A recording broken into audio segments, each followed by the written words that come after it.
Hello everyone, अभिनव नाम है मेरा। स्वागत करता हूं आप सभी का एक बार फिर से SSC CGL text book channel पे और वीकली टॉप 50 में। अब देखो ये वीकली टॉप 50 क्या है, और आपने यहां देखा होगा वन का एक इधर वो भी बना हुआ है। देखो ये ना हमारा फर्स्ट वीक की क्लास है।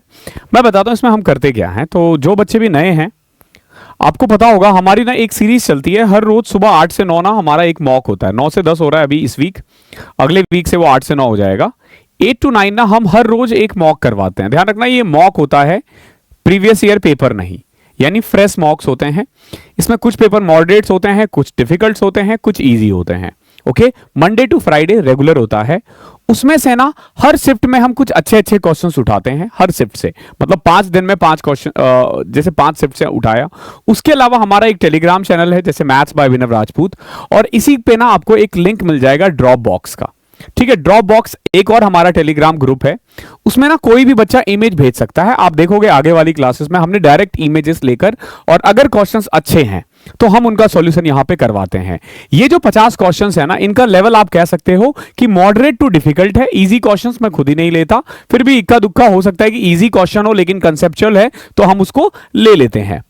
तो क्लास स्टार्ट करते हैं। रिकॉर्डेड मिलेगी अब आपको, ये हर संडे को मिला करेगी। ध्यान रखना हर संडे को इवनिंग में 6 बजे, ध्यान रखना हर संडे इवनिंग में 6 बजे आपको ये वाली वीडियो मिला करेगी। ध्यान रखना हर संडे को वीकली, ये हर वीक में 50 क्वेश्चंस होंगे।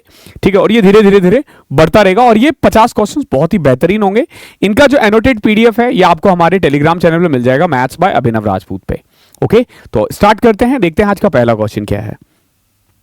एक क्लास है जिसमें ना 50 स्टूडेंट है। यही नहीं, हमारी जो इवनिंग में क्लासेस होती है ना किरण पब्लिकेशन के टॉप 100, उसमें से भी हम बेस्ट क्वेश्चन इसमें सेलेक्ट करते हैं अच्छे अच्छे। देखो जैसे एक क्लास है, ठीक है, उस क्लास में ना 40% गर्ल्स है, और एवरेज मार्क्स जो है ना कंप्लीट क्लास का वो 64.4 है, और एवरेज मार्क्स जो बॉय का है ना वो 62 है। आपसे पूछा है गर्ल्स का एवरेज बताओ क्या होगा। देखो बॉय का एवरेज कितना है 62, गर्ल्स का कितना है जी मान लेते हैं, और कंबाइंड एवरेज कितना है 64.4। तो क्या लगता है ऐसे क्वेश्चंस में, ऐसे क्वेश्चन में लगता है एलिगेशन। क्या लगता है एलिगेशन, यानी जी माइनस 64.4, 64 पॉइंट में से घटाओगे तो 2.4, यानी ये जो निकलता है ना ये बॉयज और गर्ल्स का रेशियो निकलेगा। अगर आप कायदे से देखोगे 40% गर्ल है, यानी आउट ऑफ 10 6 गर्ल है, सॉरी 6 बॉय है और 4 गर्ल है, यानी रेशियो क्या है इनका 3:2। So what we can say g minus 64.4 upon में 2.4 इज इक्वल टू 3:2। अभी अगर इस कंसेप्ट में क्लियर है तो आप हमारे प्लेलिस्ट से मिक्सचर एंड एलिगेशन देख लेना, आपको समझ में आ जाएगा। कर दें क्रॉस मल्टीप्लाई। जब आप क्रॉस मल्टीप्लाई करते हो तो 2g इज इक्वल टू 120 4 दूनी 8 8.8 माइनस 7.2, इधर 7.2 उधर जाएगा ये, तो 2g इज इक्वल टू 136। तो यहां से आप देखोगे g की वैल्यू आ जाएगी 68, यानी लड़कियों का जो एवरेज है ना वो 68 है। ओके, इस तरीके से हमें ये क्वेश्चन करना है। ये बढ़िया क्वेश्चन है। नेक्स्ट क्वेश्चन देखो, बहुत ही प्यारा क्वेश्चन है। क्या कह रहा है, जो एवरेज वेट है ना सर्टेन नंबर ऑफ स्टूडेंट का एक ग्रुप में वो 72 kg है। ओके, अगर 10 स्टूडेंट जिनका एवरेज वेट 78 kg है वो छोड़कर चले जाए, और 4 स्टूडेंट जिनका एवरेज वेट है 80 kg अगर वो ज्वाइन कर जाए, ठीक है, तो एवरेज वेट जो है ना स्टूडेंट का वो 0.7 डाउन हो जाता है। तो आपसे पूछा इनिशियली बताओ नंबर ऑफ स्टूडेंट कितना है। तो हम एक काम करते हैं, initially number of student p मान लेते हैं। क्लियर है, तो स्टार्टिंग में देखोगे 72 स्टूडेंट था, तो सम कितना होगा 72p, सम कितना होगा 72 इंटू p। अभी देखो 10 स्टूडेंट जिनका एवरेज 78 है वो जा रहे हैं, तो उनका वेट कितना होगा 780। 78 और 10 स्टूडेंट थे तो कंबाइंड वेट कितना होगा 780। आगे देखो, अगर 4 और स्टूडेंट आ जाए जिनका वजन हो 80, यानी 80 इंटू 4 320 आ रहा है। क्लियर है, 320 आ रहा है, 780 जा रहा है, 72 भी पहले था। तो इनिशियली अगर आप देखोगे ना, अब हमारे पास टोटल बच्चे कितने होंगे 10 जा रहे हैं, 4 आ रहे हैं, तो आप डायरेक्ट चाहो तो p माइनस 6 लिख सकते हो। और न्यू एवरेज जो है ना वो 0.7 डाउन हो गया। 72 में 0.7 घटाओगे 71.3। बस क्या करना है, अब क्रॉस मल्टीप्लाई कर लो। 1 से करोगे 72p minus 460 is equal to 71.3 P minus 420 और 78, 420 और 78, 427.8 आ जाएगा। जब आप 71.3 को 6 से करोगे तो 427.8 आ जाएगा। क्या करना है, इसको इधर और इसको इधर, तो 0.7 P इज इक्वल टू, जब ये उधर जाता है 28 2 30 32.2 आएगा। तो यहां से P की वैल्यू आ सकती है 7 चौके 28 46। ये आंसर आ गया। क्लियर है? कोई दिक्कत है? आपसे पूछा है the number of students initially in the group कितना था, 46। तो एक तो ट्रिक ये, एक तो ये है जो आप लॉजिकली देखोगे आप कर सकते हो। क्या हम इसको फास्ट कर सकते हैं? अभी देखो, ट्रिक से, ट्रिक्स नहीं कह सकता हूं मैं इसे, कंसेप्ट बोलूंगा, समझना कितना आसान है। देखो हो क्या रहा है, समझना इतनी जगह पे मैं करवा दूंगा, ठीक है? इधर करवा देता हूं ताकि तुम मुझे भी देखते रहो। ओके नाउ, अभी देखो हुआ क्या है, 10 स्टूडेंट जिनका एवरेज था 78 वो जा रहा है, 4 स्टूडेंट जिनका एवरेज है 80 वो आ रहा है। ऐसा ही था ना? अभी देखोगे पहले था 72, अभी था 78, मतलब इनका था 78, यानी +6 ज्यादा था ना एवरेज से, और इनका देखोगे तो +8 ज्यादा है। तो कायदे से 10 बंदा 6 ज्यादा वेट, यानी ये 60 लेके जा रहा है। कितना लेके जा रहा है? 60 लेके जा रहा है। अभी देखोगे उसमें से 4 × 8 32 तो ये लोग लेकर आ रहे हैं। तो अगर कायदे से देखोगे तो कितने मार्क्स जा रहे हैं? 28 जा रहे हैं ना। I mean total combined weight कितना वापस जा रहा है? 28। अगर आप देखोगे ना कंबाइंड दोनों मिला के 28, एवरेज से 28 ज्यादा जा रहा है। अब इसके चक्कर में 0.7 डाउन हो रहा है, तो इसको सॉल्व कर दोगे 40 आ जाएगा। ये जो 40 स्टूडेंट है ना, ये अभी वाले हैं, ये 40 वो स्टूडेंट है जो अब हैं। तो इनिशियली कितने होंगे? 40 में 10 ऐड करो 50, 50 में से 4 घटा दो, यानी इनिशियली 46 स्टूडेंट थे। तो ये आप तब कर पाओगे जब आपको ये सारे कंसेप्ट्स को ना अच्छे से ध्यान हो, अच्छे से ध्यान हो। एवरेज चैप्टर देख लेना मेरा, आ जाएगा समझ में। अगला देखो, एवरेज ऑफ 18 कॉन्जिक्यूटिव इंटीजर 22.5 है। आपसे पूछा है लार्जेस्ट।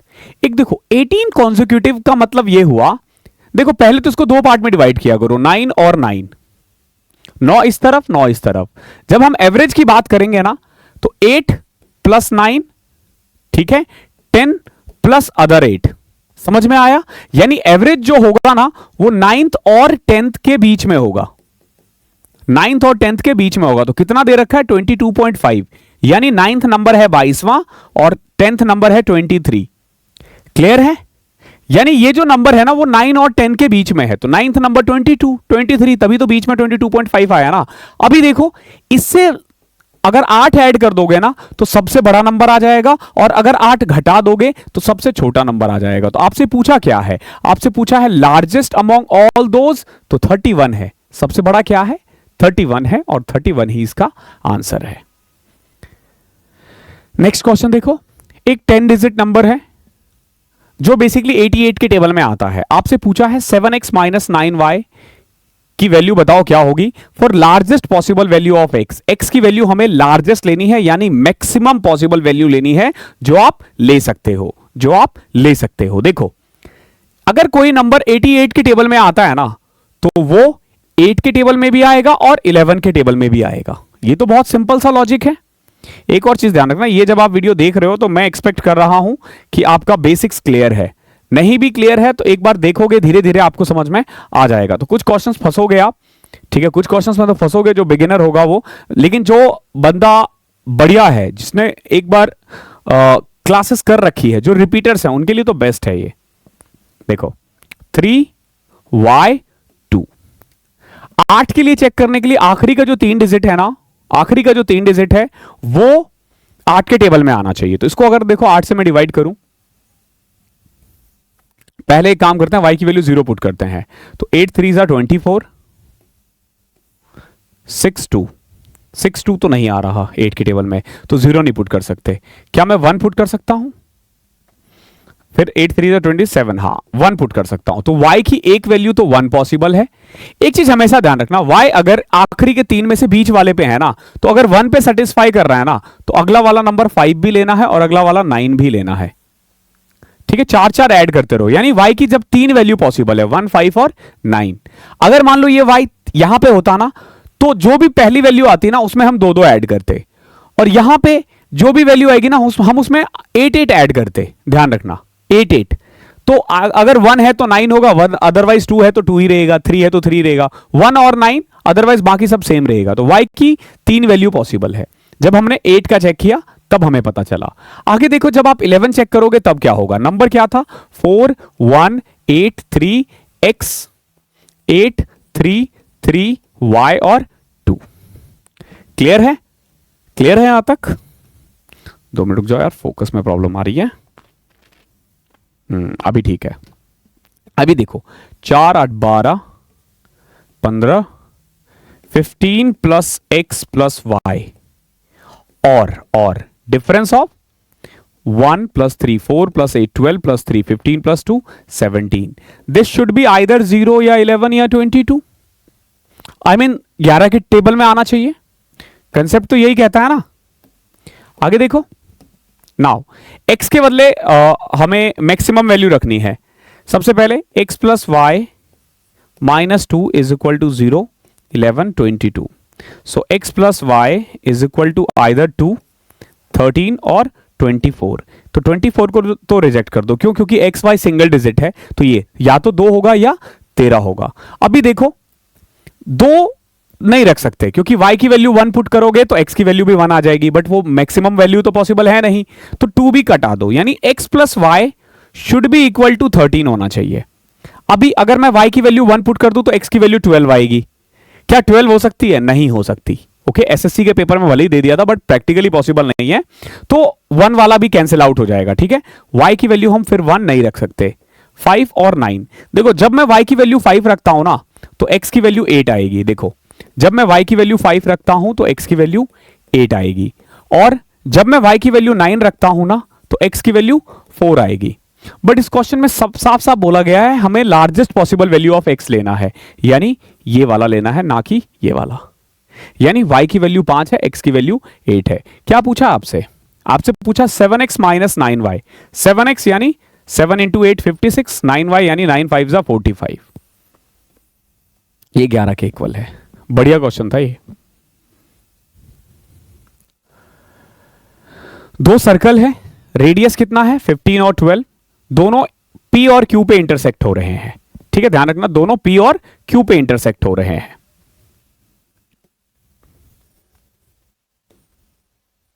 ये P है और ये Q है, मान के चलो। If PQ is equal to 18, PQ क्या है 18 है। एक चीज ध्यान रखना, जैसे ये कॉमन कॉर्ड, इसको हम कॉमन कॉर्ड कहते हैं, तो ये जैसे सेंटर है ना, तो PQ सेंटर से जब आप इसको मिलाओगे ना तो दो बराबर पार्ट में डिवाइड होगा। जैसे ये 18 था ना, तो ये वाला पार्ट भी 9 और ये वाला पार्ट भी 9। क्लियर है?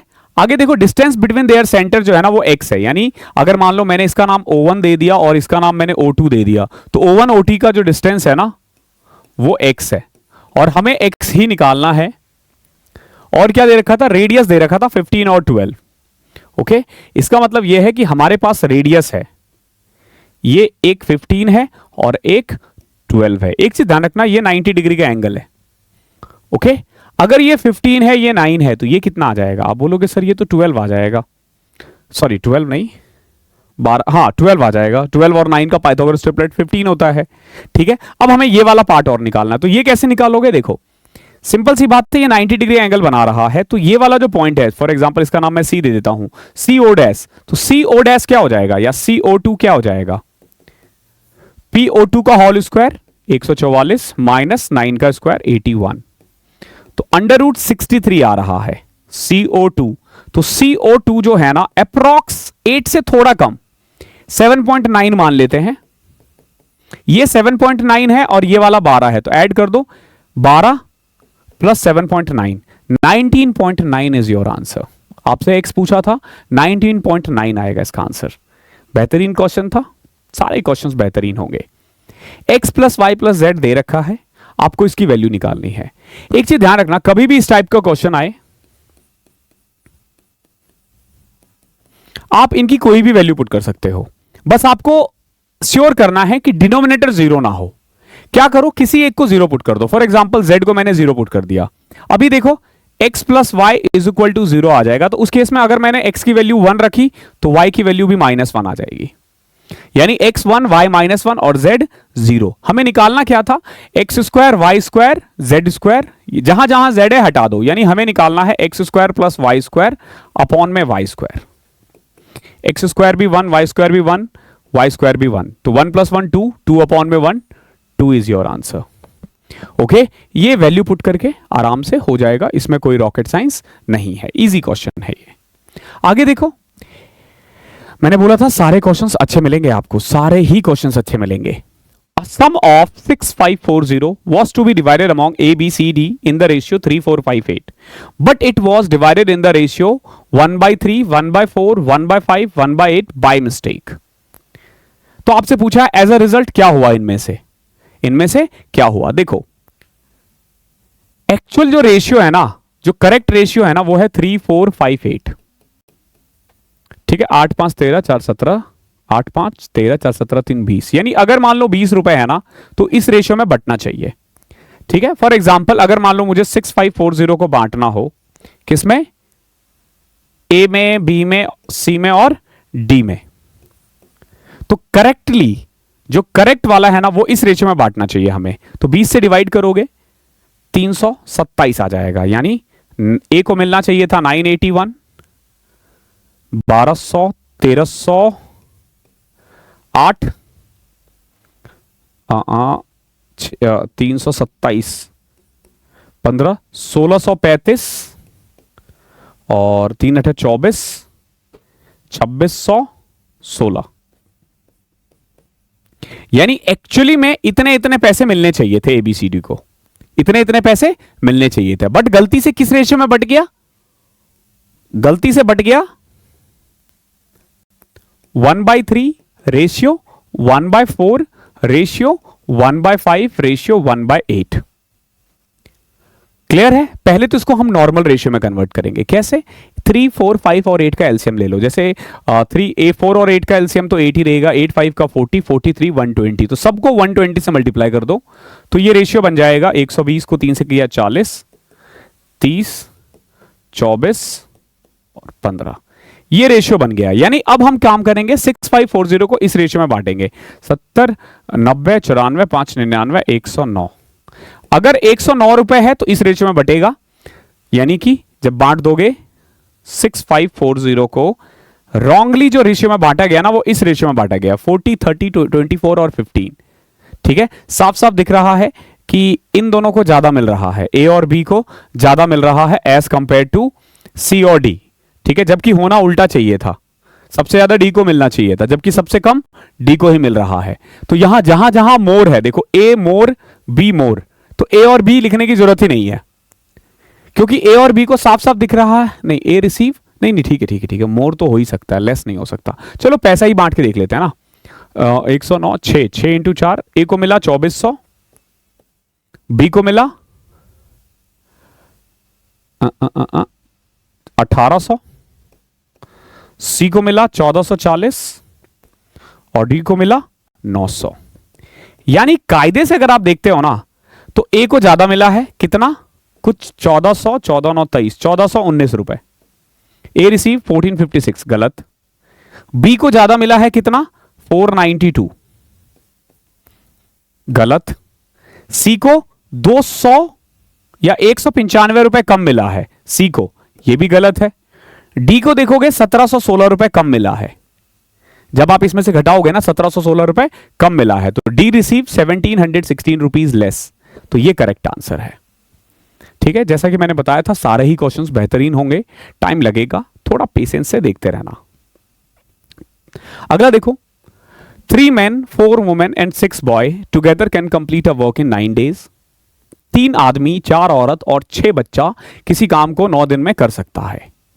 A woman does triple the work a man does and a boy does half the work a man does। देखो, men, women और बॉय, देखो क्या कह रहा था, a women does triple the work of man does. जैसे अगर आदमी एक काम कर रहा है तो वुमेन 3 काम कर रही है, clear.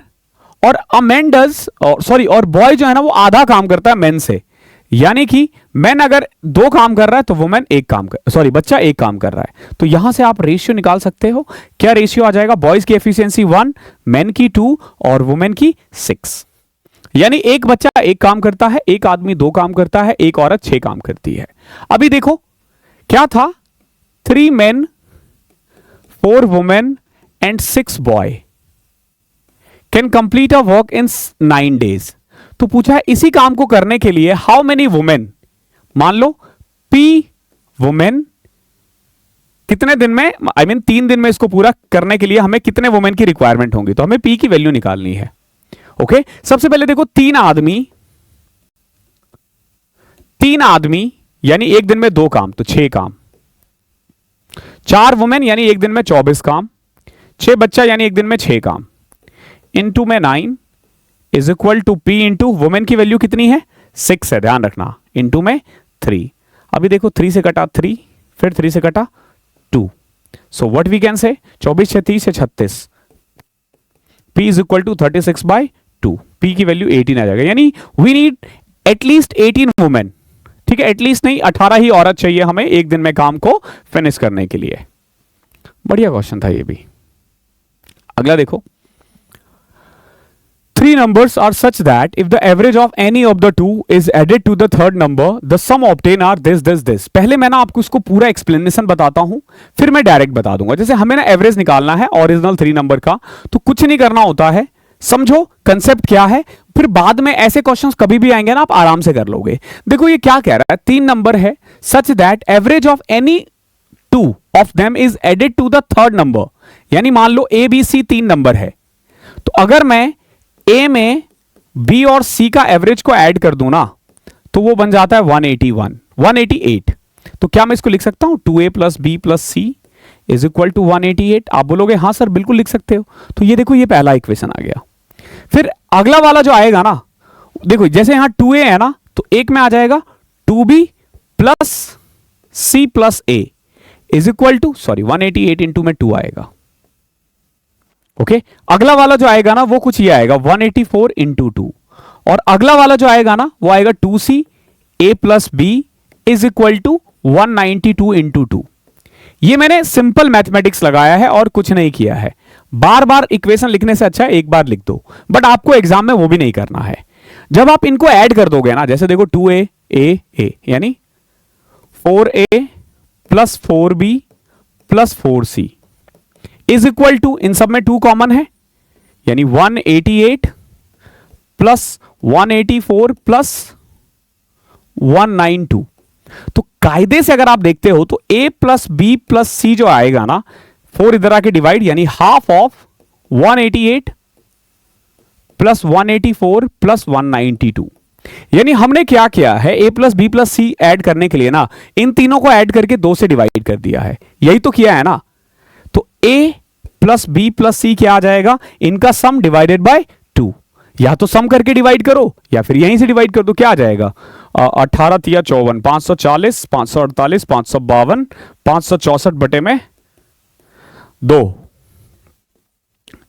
A plus B plus C आ गया 282।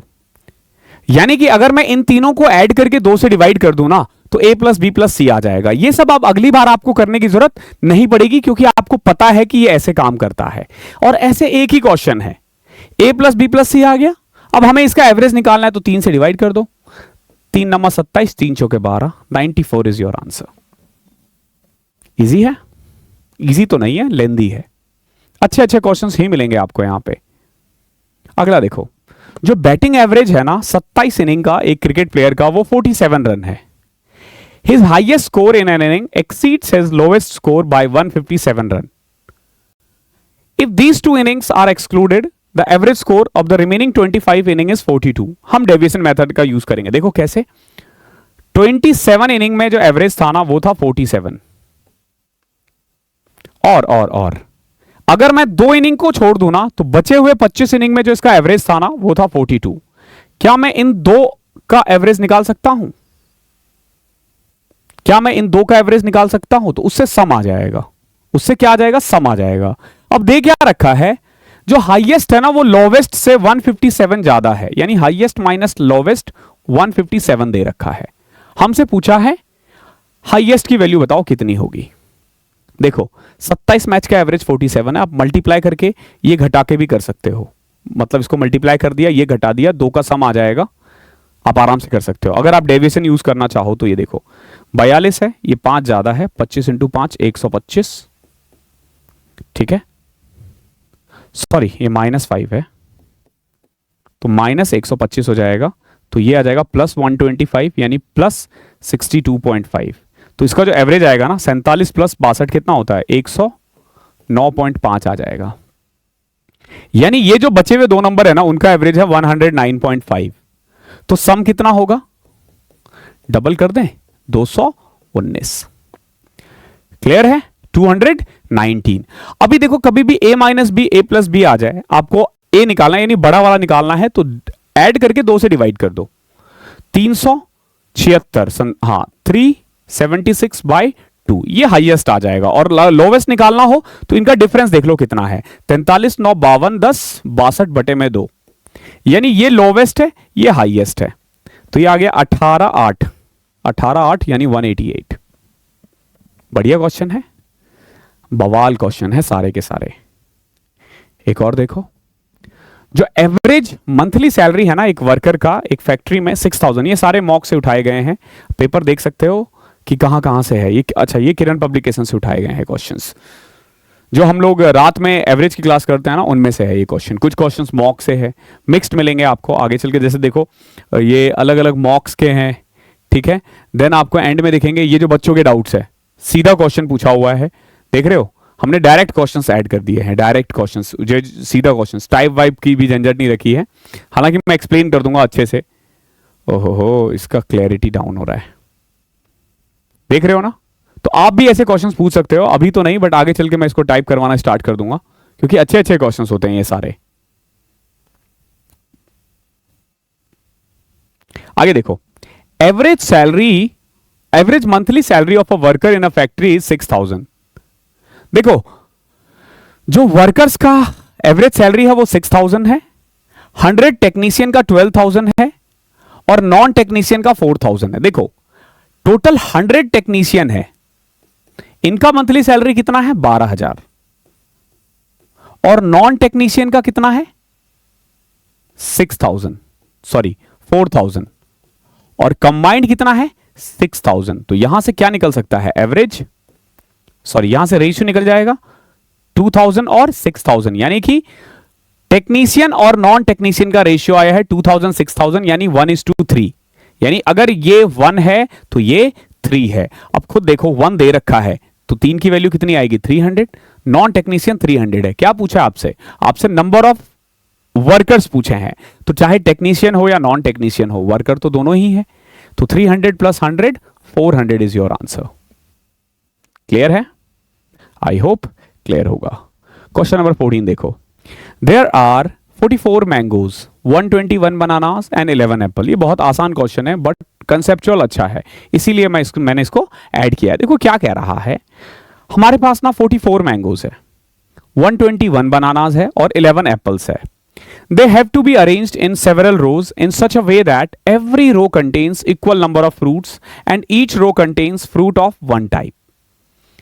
यानी कि इन ये जो मैंगोज है, ये जो एप्पल है, ये और ये जो बनानास है, इनको ना एक रो में डालना है और इस तरीके से डालना है ना कि नंबर ऑफ रोज सेम होने चाहिए। यानी जैसे मैंने मान लो एक लाइन में 10 आदमी को लगाया तो हर लाइन में 10 आदमी ही होना चाहिए, लेकिन अगर मैं सब में 10-10 लगाऊंगा ना तो 4 मैंगोज बच जाएंगे, ठीक है, एक बनाना बच जाएगा और एक एप्पल भी बच जाएगा। तो हमें ना कुछ ऐसा रो बनाना है ना कि एक भी ना बचे और सब रोज में लग जाए। तो ऐसे क्वेश्चंस के लिए ना हम यूज करते हैं HCF का। क्या करते हैं HCF का। अभी देखो 44, 121 और 11, इन सब का HCF निकालोगे, यानी जो हाईएस्ट कॉमन फैक्टर है, यानी हाईएस्ट नंबर जो इन सबको डिवाइड करे, आप बोलोगे सर 11 है। यानी कि एक रो में, मतलब एक रो में टोटल 11 लोग आए, 11 इसमें 11 इसमें। तो आप देखोगे मैंगोज के 4 रोज बनेंगे, बनानास के 11 रोज बनेंगे और एक रो बनेगा एप्पल का। क्या पूछा आपसे, आपसे पूछा मिनिमम नंबर ऑफ रोज कितने हैं, तो 4 + 11 + 1 16, कितना 16। अगला देखो, a sum of money is placed at compound interest double itself in 10 year, तो 4 टाइम्स होने में कितना टाइम लगेगा? देखो 1 से 2 हो रहा है कितने साल में? 10 साल में। आपसे पूछा 1 से 4 होने में कितना टाइम लगेगा। ठीक है, क्वेश्चन ऐसा भी हो सकता है कि 1 से 3 हो रहा है 5 साल में, बताओ 1 से 81 होने में कितना टाइम लगेगा? कोई दिक्कत? लेकिन ध्यान रखना, जैसे यहां 3 की पावर 481 होता है, ऐसे ही 2 की पावर में ही देगा, यानी जो भी देगा ना ये पावर में ही देगा, ऐसे नहीं देगा कुछ भी। जैसे 1 है, ये 2 की पावर 2 है, यहां पे देखो 1 है, ये 3 की पावर 4 है। कुछ नहीं करना आपको, जो भी पावर आ रहा है ना इसको 10 से मल्टीप्लाई कर दो, 20 इज योर आंसर। देखो यानी 1 से 2 हो जाएगा 10 साल में, 2 से 4 हो जाएगा अगले 10 साल में, 4 से 8 हो जाएगा अगले 10 साल में, 8 से 16 हो जाएगा अगले 10 साल में, ऐसे ही चलता रहेगा। तो ये पैटर्न रहता है। तो हम बस पावर देखते हैं क्या है, पावर को इससे डिवाइड कर देते हैं। ये होता है कंपाउंड इंटरेस्ट में, लेकिन सिंपल इंटरेस्ट में ऐसा नहीं होता। सिंपल इंटरेस्ट में क्या होता है, देखो अगर यही क्वेश्चन सिंपल इंटरेस्ट होता तो आंसर क्या होता? देखो 1 से हो गया 2 रुपए, कितने साल में? 10 साल में। अब बताओ 1 से 4 होने में कितना टाइम लगेगा? देखो कंपाउंड इंटरेस्ट में ना प्रिंसिपल ऐड होता रहता है, सॉरी इंटरेस्ट ऐड होता रहता है प्रिंसिपल में, लेकिन सिंपल इंटरेस्ट में ऐसा नहीं होता है। तो 1 से 2 होने के लिए 1 रुपए कमाना पड़ेगा और 1 से 4 होने के लिए 3 रुपए कमाना पड़ेगा। ध्यान रखना, मैं सिंपल इंटरेस्ट का केस बता रहा हूं। 1 से 2 होने में 1 रुपए कमाना पड़ेगा और 1 से 4 रुपए कमाने में 3 रुपए कमाना पड़ेगा, और कमाई का रेट सेम रहता है। इसका मतलब यह हुआ कि अगर 1 रुपए कमाने में 10 साल लगे हैं तो 3 रुपए कमाने में कितना टाइम लगेगा? 30 साल। यानी अगर सिंपल इंटरेस्ट होता ना तो इसका आंसर 30 ईयर होता। याद रहेगा? आई होप क्लियर होगा। बट इस क्वेश्चन का 20 है। मैं कोशिश करूंगा इससे रिलेटेड जो भी क्वेश्चंस पूछे जा सकते हैं हम उनका भी जवाब दे दे। एट द एंड हमारा टारगेट है कि ज्यादा से ज्यादा हम क्वेश्चंस कवर कर पाए, कंसेप्ट कवर कर पाए। Concept is the key. तो ये जो वीकली वीडियोस मिलेंगी उसमें मैं बिल्कुल जल्दबाजी नहीं करूंगा आंसर लाने में, कोई फ्लॉन्ट नहीं करना मुझे कि मैं इतना जल्दी लगा रहा हूं। मेरा मेन टारगेट है आपको सिखाना, समझना इस चीज को। आगे देखो, after working for 8 days rakhi finds that only 10% of the work is completed. She employs Poonam, who is 20% more efficient than Rakhi. How many more days will they together take to complete the remaining work? देखो राखी ने 8 दिन काम किया और पता चला कि केवल 10% काम हुआ है। तो क्या मैं ऐसे कह सकता हूं कि राखी 8 दिन में 10% काम करती है, तो पूरा काम करने में कितना टाइम लगेगा? आप बोलोगे सर 80 डेज। यानी राखी इस काम को अकेला 80 दिन में कर सकती है। ओके, राखी अकेला इस काम को 80 दिन में कर सकती है, लेकिन अभी इसने 8 दिन ही काम किया है। ध्यान रखना, 8 दिन ही काम किया है, 72 काम बचा हुआ है।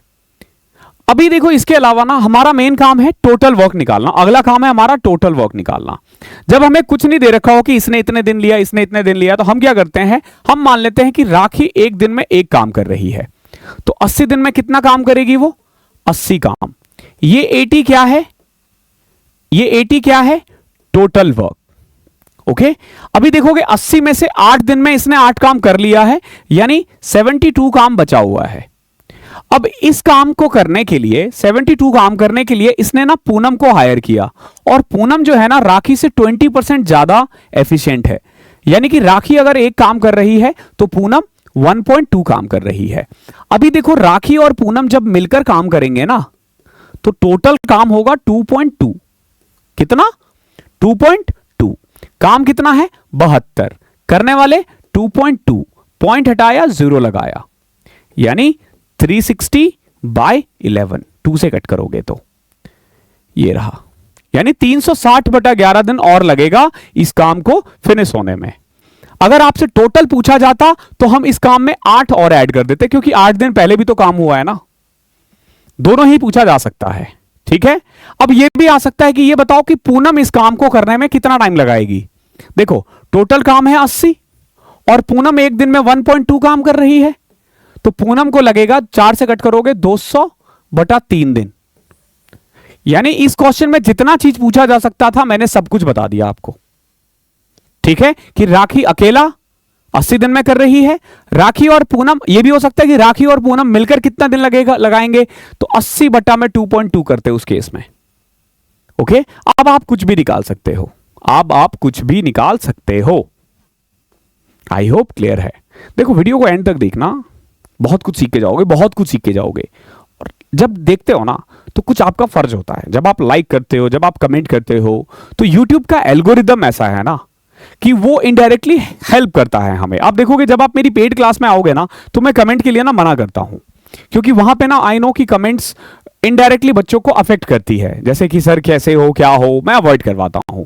लेकिन यूट्यूब का एल्गोरिदम ऐसा है, तो यहां पे आप कमेंट्स को हाइड कर सकते हो। मतलब जब आप वीडियो देख रहे हो तो कमेंट्स आपको नहीं दिख रहा, तो मैं चाहूंगा आप कमेंट्स करना, ये इनडायरेक्टली हमें बहुत हेल्प करती है, बहुत, जितना आप सोच सकते हो उससे काफी ज्यादा। In a stock portfolio consist of 4 stock. 4 stock है एक पोर्टफोलियो में। Stock A represent 20% of the portfolio, यानी कि स्टॉक ए में लगा है 20% पोर्टफोलियो, ठीक है, और ये 6% का रिटर्न दे रहा है, ठीक है। स्टॉक बी है, 30% पोर्टफोलियो यही है और रिटर्न कितना दे रहा है, 8%। स्टॉक सी है, ये 20% पोर्टफोलियो को दिखाता है और इसका रिटर्न कितना है, 4%। और स्टॉक डी है, ये रिमेनिंग 30% पोर्टफोलियो को रिप्रेजेंट करता है और इसका रिटर्न कितना है, नेगेटिव रिटर्न है 5%, यानी कि ये भैया वर्तमान में जो स्टॉक मार्केट की स्थिति है उसको दिखाता है ये। ओके, अब आपसे पूछा टोटल रिटर्न बताओ कितना है। देखो 20-30 कुछ भी हो सकता है ना। मैं क्या करता हूं, मैं मान लेता हूं पूरा स्टॉक है 1000 रुपए का, तो 200 रुपए पे मुझे 6% रिटर्न यानी 12 रुपए, 300 पे मुझे 8% रिटर्न यानी कि 24 रुपए। क्लियर है। 20% यानी 200 पे मुझे 4% रिटर्न यानी 8 रुपए। बचे हुए 300 पे मुझे 5% का नुकसान यानी 15 रुपए का नुकसान। अब आप ऐड करोगे 24 12 36 8 44 में से घटाओगे 29 रुपीस का रिटर्न हो रहा है। टोटल रिटर्न कितना है, 29 का, किस पे, 1000 पे। 29 1000 का 2.9% है तो पॉजिटिव, लेकिन केवल 2.9% है। 18 देखो, ये इक्वेशन दे रखे हैं, ये पैरेलल लाइंस को दिखाता है, तो बताओ के की वैल्यू क्या होगी। देखो लाइन 3 टाइप से होता है, एक ये इसको हम बोलते हैं पैरेलल लाइन। ओके, एक होता है ये, इसको हम बोलते हैं इंटरसेक्टिंग एट वन प्लेस, ठीक है, या फिर इसको हम ना यूनिक सॉल्यूशन भी कहते हैं, ठीक है। और एक तीसरा केस होता है जब दोनों लाइन ऐसा दिखता है। देखो यहां पे दोनों लाइन पैरेलल है, यहां पे दोनों लाइन एक दूसरे को इंटरसेक्ट कर रहा है, और यहां पे दोनों लाइन एक दूसरे को बहुत जगह इंटरसेक्ट कर रहा है। आप बोलोगे सर 2 लाइन तो बनाओ, मैंने 2 ही बना रखा है भाई। आप बोलोगे सर कैसी बात कर रहे हो, तो एक ही है। अरे नहीं, 2 है। क्यों नहीं दिख रहा आपको, क्योंकि एक के ऊपर दूसरा लाइन है, एक के ऊपर ही दूसरा लाइन है। इसी को हम बोलते हैं इनफाइनाइट सॉल्यूशन। इनफाइनाइट सॉल्यूशन यानी कि टच हुए जा रहा है। तो जब बहुत जगह टच होगा ना, तो A1 अपॉन में A2, B1 अपॉन में B2, C1 अपॉन में C2, तीनों इक्वल होगा। पैरेलल का केस होता है सिंपल, A1 अपॉन में A2 is equal to B1 upon में B2 तो होता है, लेकिन C1 अपॉन में C2 नहीं होता है, ये नहीं होता है। और इसमें इसका तो आता ही नहीं है आपसे, वैसे इसमें नॉट इक्वल टू होता है सिंपल। A1 अपॉन में A2 is not equal to B1 upon में B2। C1 अपॉन में C2 हो भी सकता है, नहीं भी हो सकता, कोई फर्क नहीं पड़ता। बस ये 3 कंडीशन है। अगर आप समझ जाओगे ना कि ये लाइन बनती कैसे है, तो आपको समझ में आ जाएगा। देखो जब 2 लाइन एक दूसरे पे ही है ना, एक दूसरे पे बिल्कुल टच कर रहा है, यानी कि बराबर लाइन है। फॉर एग्जाम्पल जैसे मैंने देखो, एक मैंने बना दिया x plus y is equal to 10, एक मैंने बनाया 2x plus 2y is equal to 20। अब एक बात बताओ, सब में 2 कॉमन ले लोगे तो x plus y is equal to 10 ही तो बचेगा, यानी दोनों लाइन सेम ही तो है। वहीं पे अगर x प्लस वाई 10 है और वहीं पे मैंने एक और लिख दिया x plus y is equal to 6, तो इस लाइन को ना आप ग्राफ पे रिप्रेजेंट करके देखना, पैरेलल लाइन बनेंगी। और ये तो कोई भी unnecessary line, x plus y is equal to अगर मान लो 6 है, ठीक है, और 2x plus y is equal to 8 है, तो ये वाला इक्वेशन बन जाएगा। ठीक है, याद रहेगा, आपसे एग्जाम में पैरेलल लाइन का पूछा जाता है और नहीं पूछा जाता। तो पैरेलल लाइन का कंडीशन याद रखना। तो जैसे यहां देखो, x के साथ जो है वो a है, दूसरे वाले में जो x के साथ है वो है k-2, अगले में देखोगे y के साथ जो है वो A2 सॉरी B1 है, k माइनस 2, और इस वाले में है 9। आगे जाना ही नहीं है, इसी से आंसर आ जाता है। ठीक है, नाउ k माइनस 2 का whole square is equal to 9 into 4 36। So k minus 2 is equal to plus minus 6, square उधर जाएगा, k is equal to 8। k की वैल्यू क्या आ जाएगी? 8। क्लियर है? आपसे पूछा find the value of k square plus 9, तो 8 का square 64 plus 6 70 is your answer. कोई दिक्कत आपको होनी तो नहीं चाहिए। अगला देखो, x y z are positive numbers, x plus y plus z is equal to 1। कभी भी इस टाइप का क्वेश्चन आ जाए ना, कभी भी, ठीक है, तो x y z को बराबर ले लो। वैसे कोई भी वैल्यू लेगो तो आ जाएगा, कोई भी वैल्यू लोगे तो आ जाएगा, ऐसा नहीं है कि नहीं आएगा, बट हमें क्या करना है, हमें ना लीस्ट वैल्यू निकालनी है इसकी। ठीक है, मतलब ऐसा नहीं कि सिंपल इसने पूछा 1 by x 1 by y 1 by z कैसे होगा, इसने बोला लीस्ट वैल्यू। देखो लीस्ट वैल्यू तब होता है जब ना फ्रैक्शंस को ना हम मैक्सिमाइज कर देते हैं, एक्स वाई और जेड को मैक्सिमाइज कर देते हैं। तो कैसे कर पाओगे? देखो सिंपल, 1/3, y की वैल्यू भी 1/3 ले लो, z की वैल्यू भी 1/3 ले लो। अब यहां पुट करोगे 1/x 3, 1/y 3, 1/z 3, तो इसकी मिनिमम वैल्यू जो पॉसिबल है ना वो 9 है। क्लियर है? तो अगर आपको फ्रैक्शंस की लीस्ट वैल्यू निकालनी है ना, तो x plus y plus z को बराबर कर दो, मिनिमम वैल्यू आ जाएगी। बहुत ही बढ़िया क्वेश्चन है ये। अगला देखो, रमेश के पास 18,000 है। ही deposited 7,000 in a bank at the rate of 5% per annum, 6,000 in other bank at the rate of 6% per annum। देखो 7,000 रुपए लगा दिए इसने 5% के हिसाब से, बचा हुआ 6,000 लगा दिया इसने 6% के हिसाब से। अभी भी इसके पास 5,000 बचे हुए हैं, इसका रेट ऑफ इंटरेस्ट हमें नहीं पता। अगर इसने पूरे साल में टोटल पैसा 1,160 रुपए कमाया है, कह रहा है, आपसे पूछा बताओ रेट ऑफ इंटरेस्ट क्या होगा रेस्ट ऑफ द अमाउंट पे। समझ में आ गया होगा, 18,000 रुपए थे, एक जगह लगाया 7,000, दूसरी जगह लगाया 6,000, और तीसरी जगह क्या लगाया है 5,000।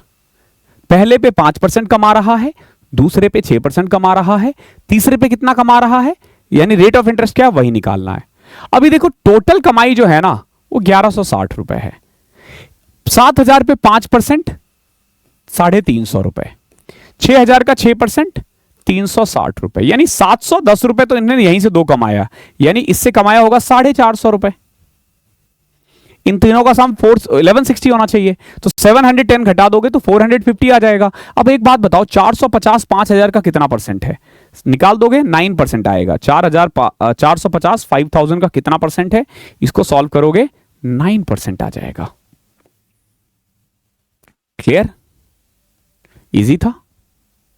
आगे देखो, एक डिसऑनेस्ट शॉपकीपर है, he claims to sell salt at a rate of 25 per KG, the cost price of which is 25 KG. देखो वो लोगों को कहता है कि देख भाई ये जो नमक है ना 25 रुपए खरीद के 25 का बेच रहा हूं तेरे को मैं, बट खुशी तो मिलेगी नहीं, कमाना है उसे। तो इसने क्या किया, बेईमानी कर दिया। कैसे? 200 ग्राम 1 किलो से निकाल लिया। इसमें ना हम प्राइस वगैरह पे ज्यादा ध्यान नहीं देते, हम इतना देखते हैं कि 1000 ग्राम का सामान है और लोगों को बोलता है मैं पैसा भी 1000 ग्राम का ही ले रहा हूं, ठीक है, इतने का ही ले रहा हूं, लेकिन सामान तो ये 800 ही दे रहा है ना, यानी एक्चुअली में सामान 800 का दे रहा है और दे रहा है 1000 में, तो कितना कमा लिया 200। किस पे? 800 पे। 200 800 का कितना परसेंट है 1/4, 1/4 को हम 25% कहते हैं। मैंने ना डिसऑनेस्टी की एक वीडियो डाली हुई है इसी चैनल पे, आप 15 मिनट मैथ्स में जाके देखना, मन प्रसन्न हो जाएगा। उस 35 मिनट में ना डिसऑनेस्टी के ऐसी तैसी हमने बचाई ना, 15-16 में सब समझ में आ जाएगा। 15-16 क्वेश्चन है उसमें, लेकिन वो ऐसा है ना कि उसके बाद जिंदगी में कभी डिसऑनेस्टी में गलती नहीं करोगे। ये क्वेश्चन देखो बड़ा प्यारा है, चोर पुलिस का। एक चोर है, उसको पुलिसमैन ने देख लिया 600 मीटर पहले, ठीक है। देखो ये रहा पुलिस, ये रहा चोर, ठीक है, थोड़ा नजदीक ला देता हूं। ये रहा चोर, ये रहा पुलिस, दोनों के बीच का डिस्टेंस 600 मीटर है। जैसे ही इसने देखा भागना स्टार्ट कर दिया, इधर पुलिस और इधर चोर कर देते हैं। The thief started running and the policeman chased him. Policeman पीछा करते रही इसके पीछे। ठीक है, चोर की स्पीड है 12 और पुलिस की स्पीड है 15 किलोमीटर। आपसे पूछा है कि कितनी देर में वो पकड़ में आएगा। बहुत सारे क्वेश्चन पूछे जा सकते हैं आपसे। आपसे यहां पे टाइम पूछा है, आपसे यह भी पूछा जा सकता है कि कितना डिस्टेंस ट्रेवल किया है चोर ने या पुलिसमैन ने पकड़ में लाने से पहले। बहुत कुछ पूछा जा सकता है। ठीक है, देखो पुलिस था, चोर था, इधर भागना शुरू कर दिया। इधर भागते भागते भागते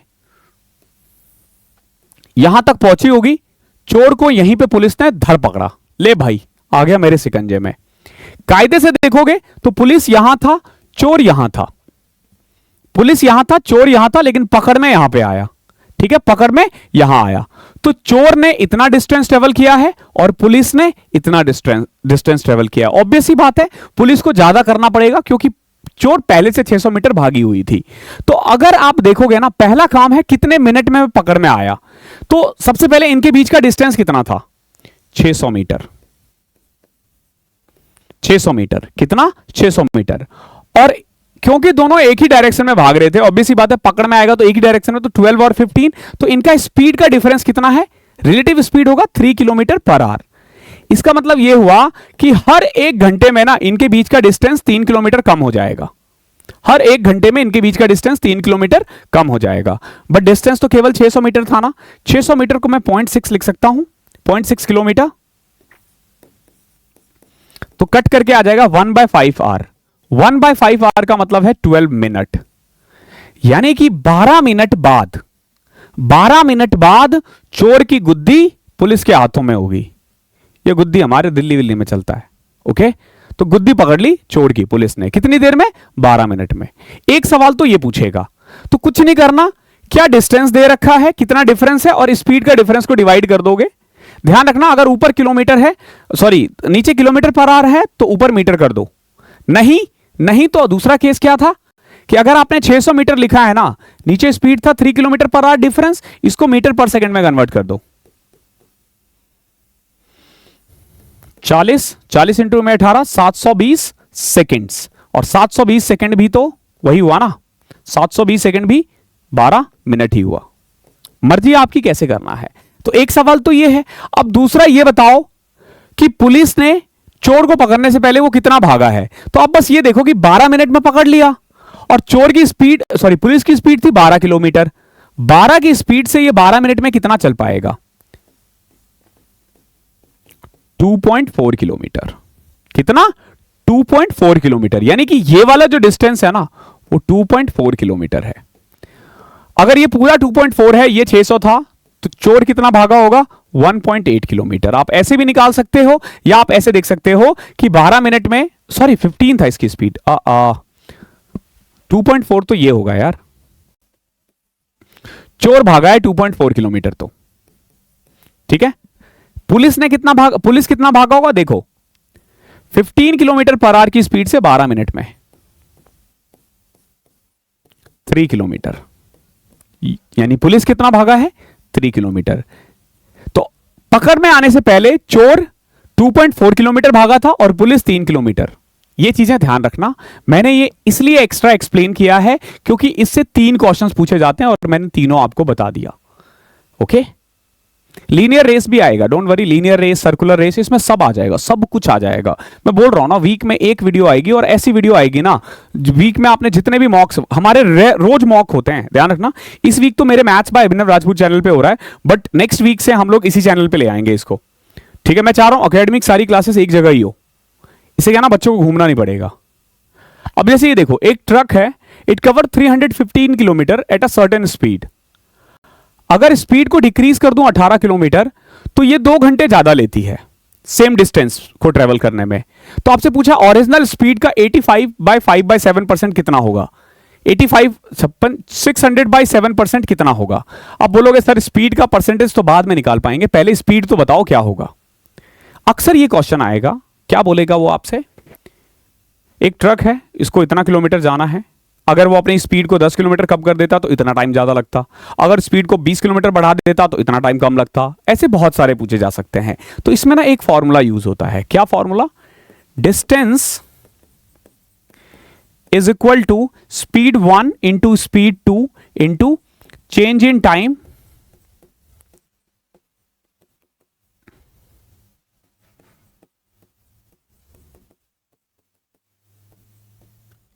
अपॉन में चेंज इन स्पीड। अब बोलोगे सर ये क्या बवाल लिखवा दिया आपने।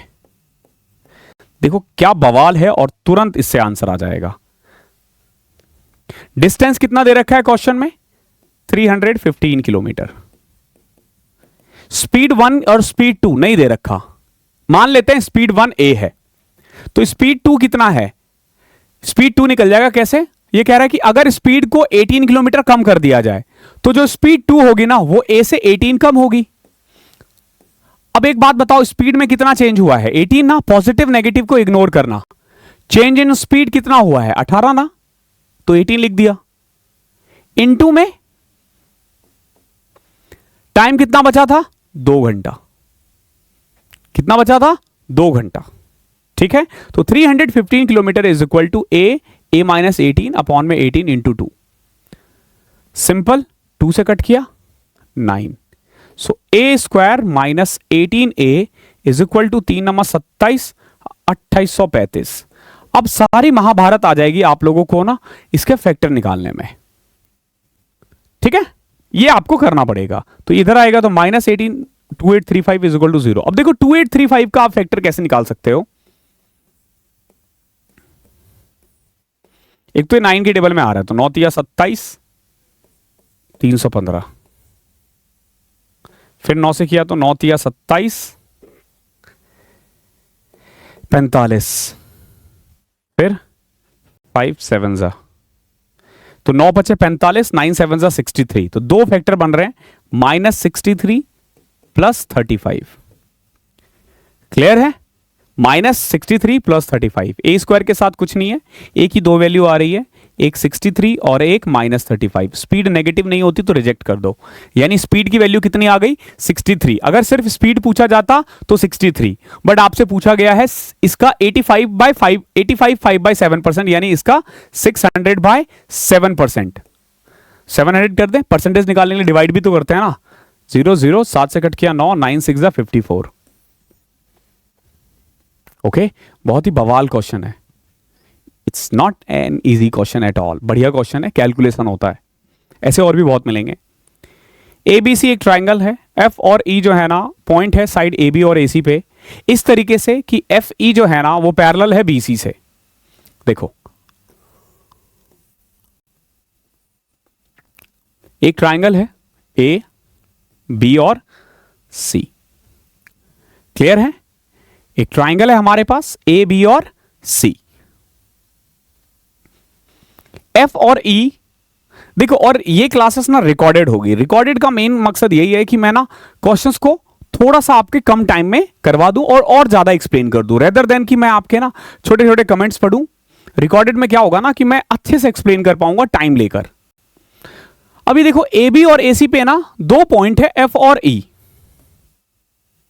दो पॉइंट है F और E, और इस तरीके से है कि जो FE है ना वो पैरेलल है किससे, BC से, और FE ट्राइंगल को दो इक्वल पार्ट में डिवाइड करता है, 1:1। एक चीज हमेशा ध्यान रखना, अगर कोई भी ट्राइंगल के बीच से एक पैरेलल लाइन खींच दो ना तो दो सिमिलर ट्राइंगल्स बन जाते हैं। क्या बन जाते हैं, सिमिलर ट्राइंगल। ठीक है, तो उस केस में क्या होता है, एरिया ऑफ AFE अपॉन में एरिया ऑफ ABC जो होगा ना वो AF और AB के स्क्वायर के बराबर होगा। ठीक है, AF अपॉन में AB कह दो, या FE अपॉन में BC कह दो, या AE अपॉन में EC कह दो, या एल्टीट्यूड का कह दो, या मीडियन का कह दो, चाहे कुछ भी, उसके स्क्वायर के बराबर होगा। और यहां पे दे क्या रखा है कि जो AFE है ना वो 1 है और FEBC भी 1 है, तो ABC 2 हो जाएगा, 1 + 1 2, यानी ऊपर वाला 1 है, नीचे वाला 2 है। तो यहां से अगर आप गौर से देखोगे ना तो AF और AB का रेशियो आ जाएगा, क्या, AF और AB का रेशियो आ जाएगा क्या, 1:√2। यानी कि ये 1 है, ये पूरा √2 है, तो उस केस में F भी क्या हो जाएगा, √2 - 1। ये 1 है, ये √2 - 1 है, ये वाला पार्ट 1 होगा और ये पूरा पार्ट √2 होगा। ये √2 क्यों भैया, क्योंकि देखो दिस अपॉन में this is equal to this upon में दिस, दिस अपॉन में दिस। तो अगर ये पूरा लोग है ना तो इसको भी ऐड करोगे तो √2 ही होगा। सेम एज, अब देखो ये क्या कह रहा है, if AD perpendicular to BC, एक लाइन खींच देता हूं मैं AD, वो BC से परपेंडिकुलर है, AD intersect FE at G, ये इससे भी परपेंडिकुलर होगा क्योंकि ये ट्रांसवर्सल लाइन है, ये पैरेलल लाइन है, सॉरी ये पैरेलल लाइन है, ये दोनों एंगल भी बराबर होगा, तो उस केस में ना AG और AD का रेशियो भी सेम होगा, AG और AD का रेशियो भी क्या होगा, 1:√2। बट आपसे क्या पूछा है, GD, देखो अगर ये वाला यानी AG अगर 1 है तो GD कितना होगा, √2 - 1। क्यों, क्योंकि AD जो है ना, यानी A से लेके D, वो √2 है, तो अगर ये पूरा √2 है, ये 1 है, तो ये √2 - 1 होगा। आपसे पूछा है GD और AD का रेशियो, तो GD है √2 - 1 और AD है √2, तो √2 - 1 और √2, ये इसका आंसर होगा। क्वेश्चन बहुत इजी था, मैं तुरंत बता सकता हूं, लेकिन हम एक्सप्लेन करेंगे, इसमें हर एक चीज को बहुत डिटेल में जाएंगे। अगला देखो, if decreasing 150 by x% gives the same result as increasing 75 by x%, then x% of 225 is what percent less than x plus 20% of 180। अगर मैं 150 को x% डाउन कर दूं तो उससे ना सेम रिजल्ट आता है जब मैं 75 को x% बढ़ा दूं। किसी भी नंबर को अगर मुझे x% डाउन करना हो ना, जैसे मान लो मुझे 150 को x% डाउन करना हो, तो मैं सीधा 100 - x by 100 कर देता हूं। 10% डाउन करना है तो 100 - 10, 20% डाउन करना है 100 - 20, और वही अगर मुझे 75 को x% बढ़ाना हो ना, तो मैं लिख सकता हूं 100 + x अपॉन में 100। क्लियर है? और ये कह क्या रहा है क्वेश्चन में, क्वेश्चन में कह रहा है कि जब मैं 150 को x% डाउन करूं और 75 को x% डाउन कर दूं ना, तो सेम रिजल्ट आता है, यानी बराबर होता है। तो उस केस में देखो ये और ये कट गया, 75 से कटा 2, यानी 200 - 2x is equal to 100 + x। इसको उधर ले जाओगे, x की वैल्यू आ जाएगी 33 1/3 कह लो, सॉरी x की वैल्यू आ जाएगी 3x इज इक्वल टू 100। हाँ ठीक है x की वैल्यू 100/3 कह लो, 100/3 वही 33 1/3% ही होता है, 33 1/3। क्लियर है?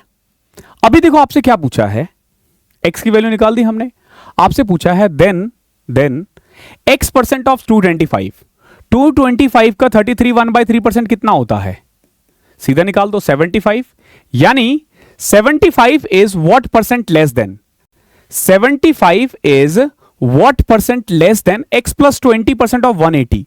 अभी देखो 180 का x प्लस 20% कैसे निकालोगे, देखो 180 का x% यानी कि 33 1/3% 60 होता है और 20% 36 होता है, यानी 96।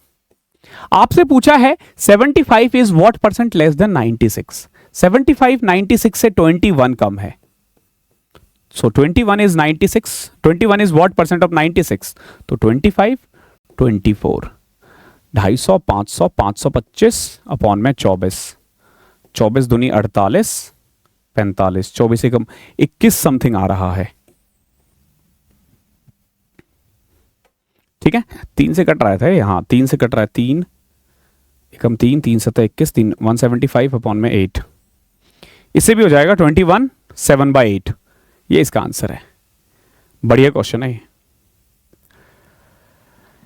If a 9 digit number is divisible by 72, तो बताओ 3x - 2y क्या बराबर हो, किसके बराबर होगा। देखो इसमें इसने नहीं बोला कि मैक्सिमम मिनिमम वैल्यू लेनी है। देखो 72 के टेबल में आने का मतलब है कि 9 के टेबल में भी आना और 8 के टेबल में भी आना, कोई दो राय इसमें होनी तो नहीं चाहिए। अभी देखो 9 का रूल क्या कहता है, सम 9 8 17 5 22 3 25 6 31 7 38 8 46, यानी 46 plus x plus y, this should be divisible by 9। पहला केस तो ये है। दूसरा जो आखिरी का 3 यानी 7 8y, ये भी तो 9 के टेबल में आना चाहिए, सॉरी 8 के टेबल में आना चाहिए। तो क्या रूल कहता है, 8 9 जा 72, 6y। अब बताओ y के बदले मैं क्या पुट करूं, आप बोलोगे सर 4 पुट कर दो, 8 8 जा 64 होता है।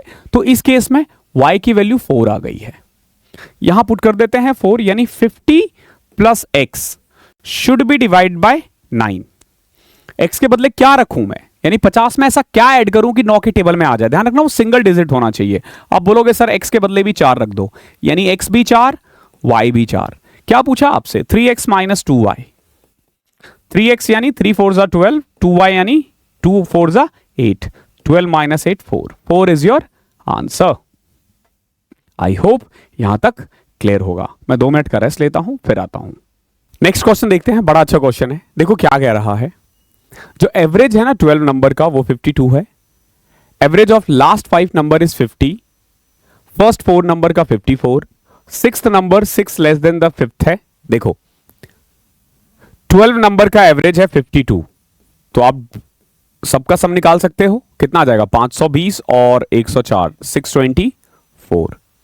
उनमें से लास्ट 5 जो है ना वो 50 है, यानी इनका सम कितना होगा? 250। एंड फर्स्ट 4 जो है ना इनका सम 54 है, यानी 216। तो अगर मैं घटा दूं इसमें से तो रिमेनिंग 3 का सम आ जाएगा। रिमेनिंग 3 का सम क्या आ जाएगा? 400। 466 घटा दो इसमें से, 14 में से 6 गए 8, 11 में से 6 गए 5, 158। ठीक है ना? 52 इंटू 520 और 624, 158 आया। ठीक है, अभी देखो 3 नंबर रह गए हैं, 5th 6th और 7th। 5th 6th और 7th क्या कह रहा है? जो 6th नंबर है ना वो 6 लेस देन है 5th से।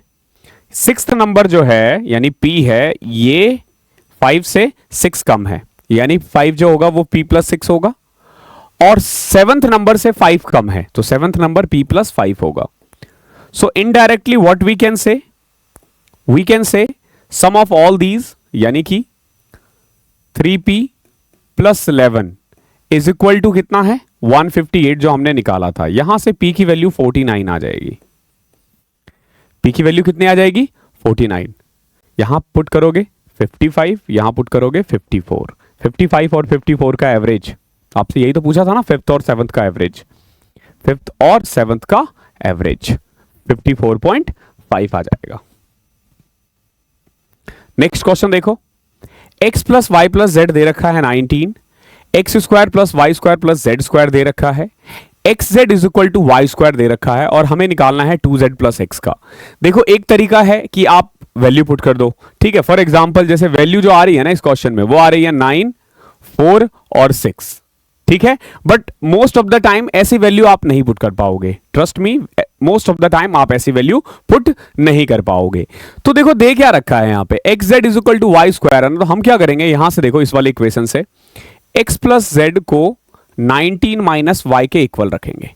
ठीक है, अभी इसको स्क्वायर करते हैं, यहां पे भी स्क्वायर दे रखा है, दोनों को बराबर इक्वेट पुट करके एक्स वाई या जेड किसी एक की वैल्यू निकालेंगे। किसी एक की वैल्यू निकल जाएगी तो बाकी की वैल्यू आराम से निकल सकता है। जब मैं इसको स्क्वायर करता हूं ना तो आएगा x square plus z square plus 2xz is equal to 19 का 361 plus y square minus 38y। Clear है? अभी जरा गौर से देखो, मैं क्या करता हूं, क्या मैं यहां पे x square plus z square को 133 माइनस वाई स्क्वायर लिख सकता हूं क्या? आप बोलोगे हां सर बिल्कुल लिख सकते हो।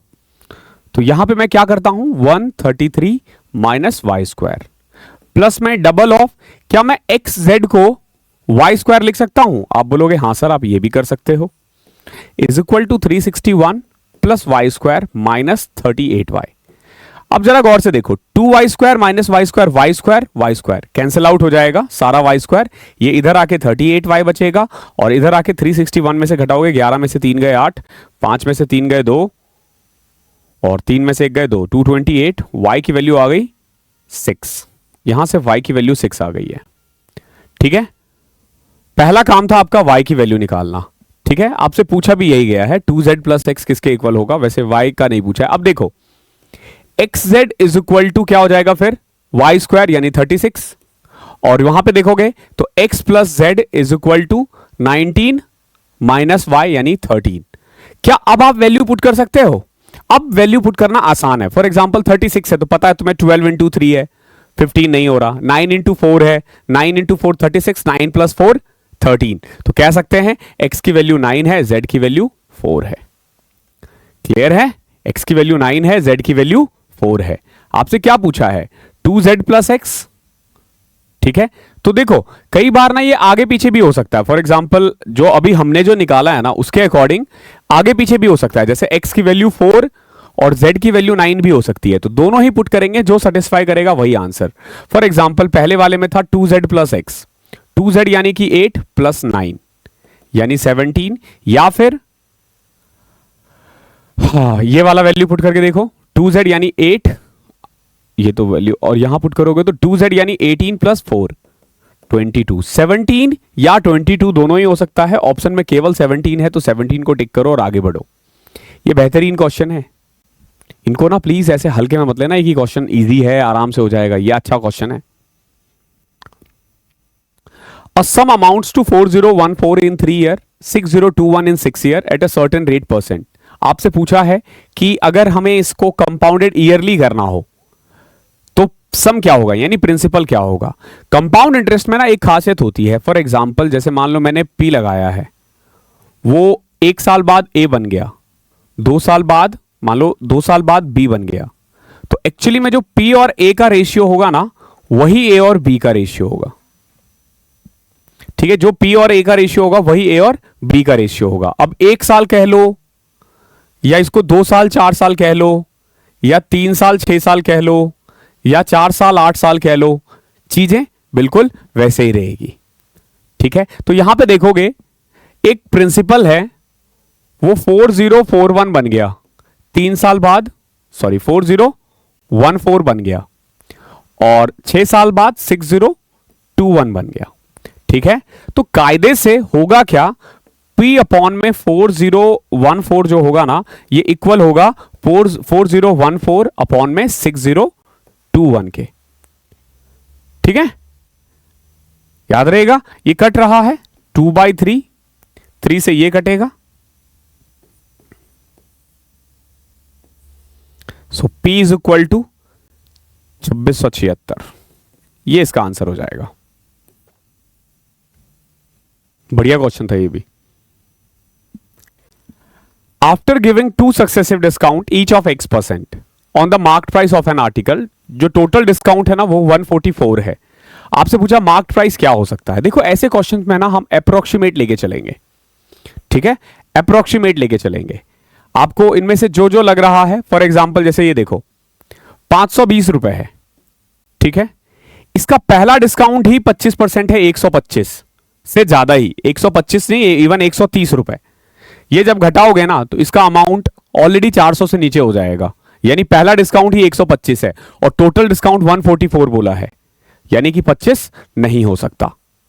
अगला देखो, अगर मैं 20% पुट करूं ना तो पहला डिस्काउंट है 104, फिर बचेगा 416, और 416 का 20% अगेन 80 के करीब हो रहा है, तो ये 184 बन रहा है, ये भी नहीं हो सकता। यानी हम 500 से ही करेंगे, 20 को भी छोड़ दो, 500 पे ही देखो कि अगर मैं 2 बार 20% दे दूं तो कितना होगा। तो पहले 2 एलिमिनेट हो गए। तीसरा देखो क्या है, 15 और 18, पहले 18 पुट करके देखते हैं। देखो 520 था, ठीक है, 18 का 5 90, 500 का 80%, सॉरी 500 का 18% 90, 500 ही लेके चलते हैं मान के चलो, तो बचा 410, फिर इसका 18% निकालोगे ना तो 72 आएगा एटलीस्ट, यानी कम से कम जो डिस्काउंट बन रहा है ना वो 162 बन रहा है, यानी जो भी आएगा 162 से ऊपर ही आएगा, तो यानी ये भी नहीं हो सकता। एट द एंड यही बचा है, ये इसका आंसर होगा। एलिमिनेशन बेस्ट है, बेस्ट है एलिमिनेशन, ध्यान रखना, वरना बहुत लंबा खिंच जाएगा ये क्वेश्चन। एक सॉलिड क्यूब है 19683, इसको कट किया गया है, 27 क्यूब्स बनाए गए हैं जिनका वॉल्यूम इक्वल है। फॉर एग्जाम्पल 27 इक्वल क्यूब्स बनाए गए हैं, तो इसका जो 27 का जो वॉल्यूम होगा ना वो इसके वॉल्यूम के बराबर होगा, वो 27 का क्यूब है। जो 19683 है ये क्या है, 27 का क्यूब है, तो ये कट जाएगा, यहां से एक ही वैल्यू आ जाएगी 9। इसका मतलब ये है कि जो छोटे छोटे क्यूब्स बने हैं ना इनके साइड्स कितने हैं 9, और जो बड़ा वाला क्यूब है उसका साइड कितना है 27। एग्जाम में मत बनाने लग जाना फिगर, क्लियर है? यानी छोटा वाला 9 है, बड़ा वाला 27 है। आपसे क्या पूछा है? The ratio of surface area of original cube, original cube तो बड़ा वाला था, तो इसका सरफेस एरिया होगा 6a² to the sum of the surface area of 3 of the smaller cube. 3 smaller cube का सरफेस एरिया क्या होगा? ठीक है, 3 6a²। अभी देखो 6 से 6 कैंसिल, 9 3 सा 27, 9 से कट किया 3:1 इज योर आंसर। किधर है? Option number D is your answer. Easy था, बहुत इजी था। एक पर्सन ने एक आर्टिकल बेचा है 25% लॉस पे। अगर वो 70 रुपीज और बेचता ना तो उसे 15% का गेन होता। अगर वो 10% गेन करना चाहे तो उसे कितने में बेचना पड़ेगा? देखो अभी वो पर्टिकुलर कोई अमाउंट पे बेच रहा है, हमें नहीं पता कितने पे, लेकिन उसको 25% का नुकसान हो रहा है। इसने क्या किया? 70 रुपीज बढ़ा दिया और 15% गेन हुआ है। तो एक्चुअली में हो क्या रहा है, जो लॉस 25% था ना वो 10% प्रॉफिट में कन्वर्ट हो गया। कब? जब प्रॉफिट 70 रुपए बढ़ा दिया गया। कह सकते हो कि ये 70 एक्चुअली में इन दोनों का डिफरेंस क्या आएगा? इन दोनों का डिफरेंस 25 और 15 बोला है। 25-15 कितना है? 40% होगा। ये 70 किसकी वैल्यू है? 40% की। अभी देखो कई बार बच्चे क्या करेंगे ना, पहले सेलिंग प्राइस कॉस्ट प्राइस निकालेंगे 100 रख के। 100 की वैल्यू निकाल दोगे तो कॉस्ट प्राइस आ जाएगा। बट इसने बोला है 10% गेन पे बेचे जाए तो कितने का बिकेगा, यानी सीधा 110% निकाल दो। 0 से 0, 11 7 77, 770 को 4 से कटोगे 1925, 192.5। ठीक है, अप्रोक्सीमेट, वैसे तो एग्जैक्ट ही है, अप्रोक्सीमेट भी नहीं है। ये वाला क्वेश्चन देखो बहुत प्यारे क्वेश्चन है, बहुत प्यारा क्वेश्चन है। क्या कह रहा है कि अगर x को सब्सट्रैक्ट करना है चारों में से, तो इसके बाद जो नंबर्स आते हैं ना वो एक प्रोपोर्शन में होता है। आपसे पूछा है कि मीन प्रोपोर्शनल क्या होगा x+5 और 2x+1 का। मैंने मॉक में भी करवाया था ये क्वेश्चन, 2 तरीके बताए थे, बट अभी मैं आपको सिंपल इजीएस्ट तरीका बता ही देता हूं, दोनों ही तरीका। देखो हो क्या रहा है, 25, 18, 67, 46।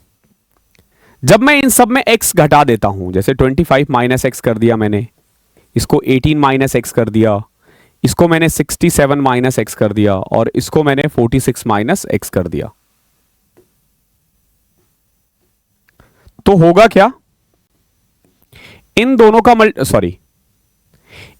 मल्टीप्लीकेशन और इन दोनों का मल्टीप्लीकेशन बराबर होगा। ठीक है, क्यों? क्योंकि ये प्रोपोर्शनेट में है। तो हम क्या करते हैं एक्चुअली में एग्जाम में, एक तो आप तरीका है कि इन दोनों का मल्टीप्लीकेशन को इक्वेट करो, आ जाएगा आंसर।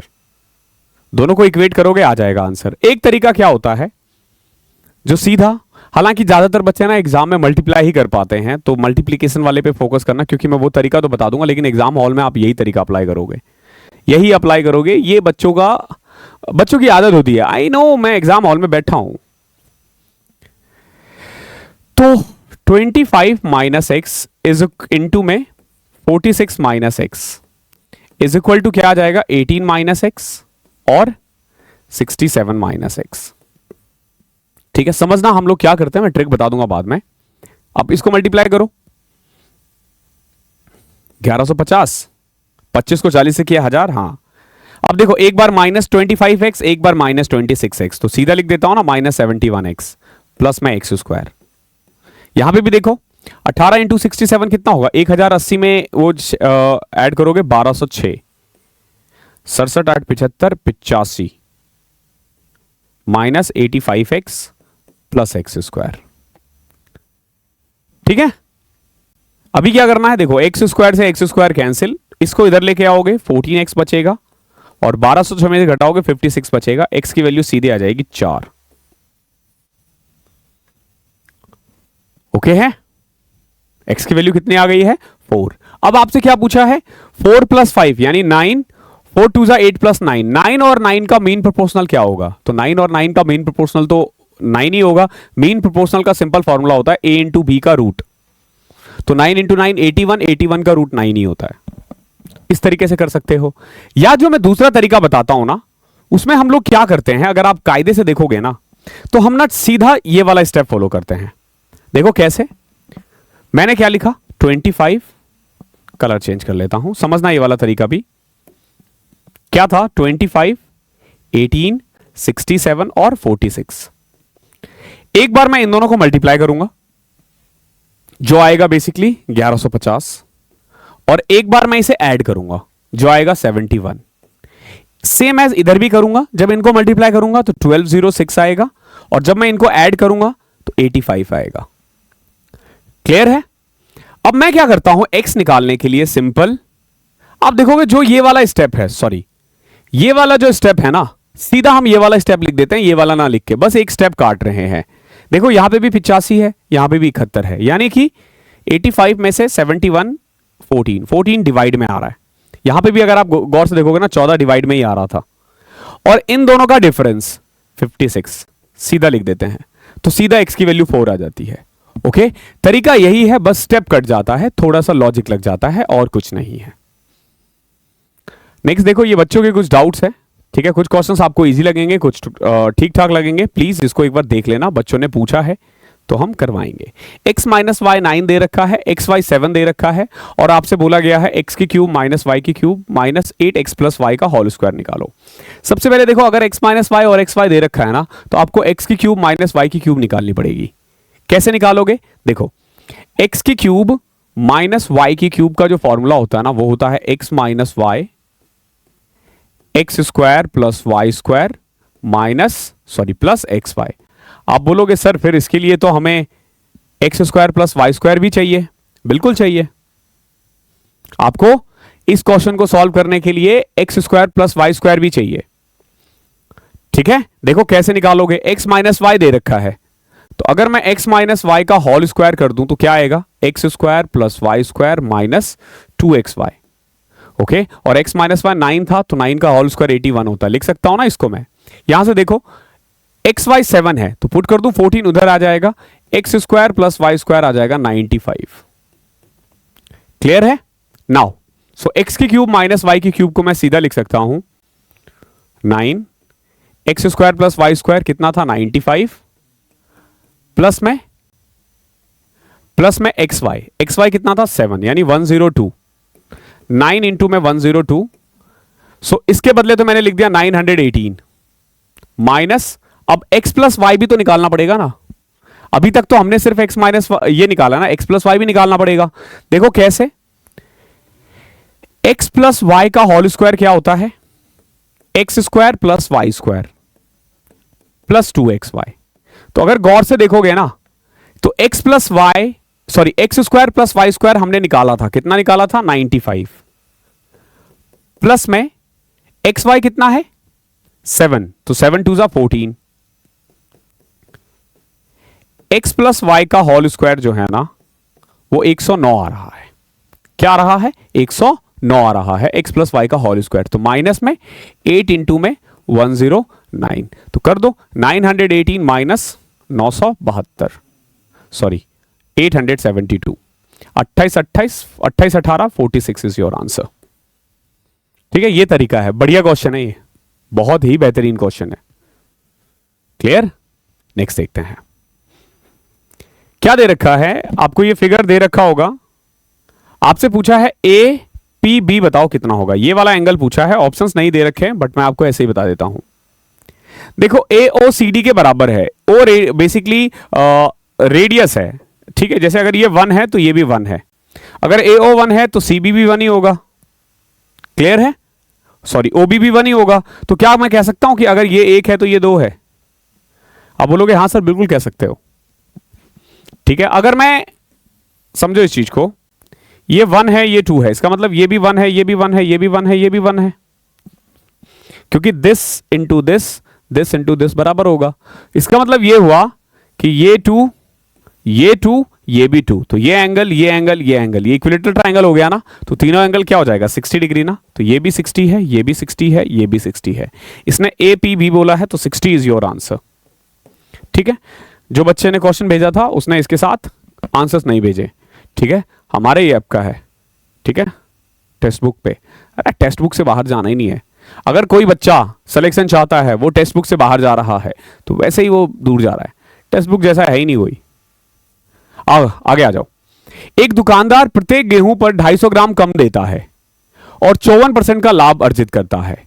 यदि उसने गेहूं को सही ढंग से बेचा होता जबकि विक्रय मूल्य पहले जैसा ही रहता तो उसे लाभ कितना प्रतिशत होता। देखो ये सिंपल है, ये कह रहा है एक बंदा ना 250 ग्राम कम वजन देता है। 250 ग्राम कम वजन देने का मतलब है जब वो लोगों को 1000 ग्राम कहता है ना तो लोगों को 750 ग्राम ही दे रहा है। कितना दे रहा है? 750 ग्राम ही दे रहा है। और इसी कारण से ना ये 54% कम आ जाता है। तो आपको ना 750 का 54% निकालना पड़ेगा। आप बोलोगे सर कैसे निकालेंगे? देखो 750 का 50% होता है 375, ठीक है। 4% कैसे निकालोगे? 1% 7.5, 4 से मल्टीप्लाई कर दोगे 30, यानी कि ये 405 कमा रहा है। कितना कमा रहा है? 405। 750 क्लेम करके 405 कमा रहा है, तो इसमें 405 ऐड कर दो, कितना आ जाएगा? 250, 155, यानी 1155। यानी ये एक्चुअली में कितने का बेच रहा है? 1155 का। आप भी ऐसे क्वेश्चन पूछ सकते हो अगर आपको भी कोई टफ लग रहा है तो। यानी वो एक्चुअली में लोगों को ना बोलता मैं 1000 का सामान दे रहा हूं, 750 का ही सामान देता है और पैसे भी 1155 का लेता है, यानी 1155 ग्राम का पैसा ले रहा है। तो बीच में ये 54% कम आ गया। अब ये कह रहा है कि अगर ये हेरा फेरी नहीं करता, यानी कि 1000 ग्राम का सामान 1155 में बेचता तो कितना कमाता? तो भैया देखो 155 रुपए कमाता। 155 हजार का कितना परसेंट है? 15.5% है। क्लियर है? इसको इस तरीके से करेंगे। नेक्स्ट क्वेश्चन देखो क्या है। दो आइडेंटिकल सर्कल है, दोनों का रेडियस है 60 centimetre, intersect each other such that circumference of each one passes through the centre of the other. देखो ये हो क्या रहा है, बेसिकली दो सर्कल है इस तरीके से, दोनों एक दूसरे के सेंटर से पास हो रहा है, ठीक है। दोनों एक दूसरे के सेंटर से पास हो रहा है, यानी दोनों इक्वल सर्कल है, दोनों एक दूसरे के सेंटर से पास हो रहा है। हमसे ये वाला एरिया पूछा, इक्वल एरिया, ये वाला पूरा एरिया निकालो, ठीक है। हमसे ये वाला एरिया पूछा गया जो आपने यहां पे शेड किया ना मैंने इसको। अब अगर मैं गौर से देखूं तो मुझे पूरा एरिया के लिए ना मैं क्या करता हूं, अगर मैं इसको दो पार्ट में डिवाइड कर दूं, सेंटर से ऐसे ऐसे, आई होप आपको ये ऑरेंज वाला दिख रहा होगा, ठीक है। मैं इसको थोड़ा डार्क कर देता हूं।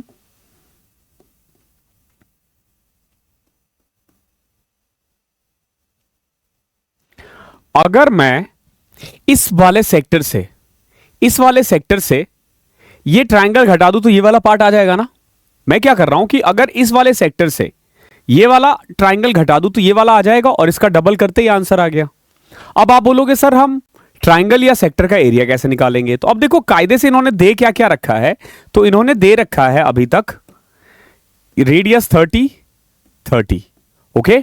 और जब आप ये निकालने के लिए जाओगे ना तो कॉमन कोड जो होता है ना वो a√3 आता है, ठीक है। सॉरी कॉमन कोड, ये जो है ना ये कॉमन कोड है, या फिर इसको ऐसे भी कर सकते हैं। देखो ये 30 है, ये 15 है। अगर ये 30 है, ये 15 है, तो ये कितना आएगा? देखो ये 1 है, ये 2 है, ये √3 आएगा। ये मतलब ये जो पूरा है ना a√3 होता है, यानी ये पूरा 30√3 आ जाएगा। कभी भी दो इक्वल सर्कल हो ना और दोनों एक दूसरे के सेंटर से पास हो तो जो कॉमन कॉर्ड होता है ना वो a√3 होता है, या r√3 कह लो इसको। तो ये 15 है, ये वाला पार्ट 15√3 है, तो उस हिसाब से चलोगे तो ये 1 है, ये 15 है, ये 15√3 है। यानी देखो ये 30 था, ये 15 था और ये 15√3 था और ये 90 डिग्री है, तो 15/1√3 होता है। यानी ये वाला जो एंगल है ना ये 30 आ जाएगा, ठीक है। ये वाला एंगल 30, ये भी 30, तो ये कितना आ जाएगा? 120। यानी एरिया ऑफ सेक्टर तो आप यहां से निकाल सकते हो। एंगल कितना है? 120 डिग्री। तो एरिया ऑफ सेक्टर आ जाएगा, पाई की वैल्यू पुट नहीं करनी है, पाई r²। 60 का स्क्वायर कितना होता है? 3600, ठीक है, इंटू में 120/360। ये आ गया एरिया ऑफ सेक्टर। माइनस कर दो एरिया ऑफ ट्राइंगल। ये ट्राइंगल कैसे निकालोगे? देखो ये हाइट है 15 और ये पूरा था 30√3, तो 30√3 यानी बेस इंटू हाइट अपॉन में 2। क्लियर है? अपॉन में 2। अच्छा इसका रेडियस 60 था यार, मैं 30 लेके कर रहा हूं तब से, शिट। 60 कोई दिक्कत नहीं है, इससे फर्क नहीं पड़ेगा, यहां पे हमने 60 ही लिया है। ये वाला पार्ट 60 आएगा, ये वाला पार्ट 30 आएगा, ठीक है। Now 60√3 into 60/2, 2, base into height bye 2। अब जो भी आएगा ना उसको डबल कर देना, आंसर आ जाएगा। क्यों? क्योंकि हमने ना अभी ये वाला पार्ट निकाला है बस, ठीक है, तो उसका डबल कर दोगे तो पूरा पार्ट आ जाएगा। क्या आ रहा है पहले तो ये देखो, कट किया, ये 1200 पाई माइनस 1800 रूट 3, ठीक है, डबल कर दो तो ये आ जाएगा 2400 पाई 1800 रूट 3।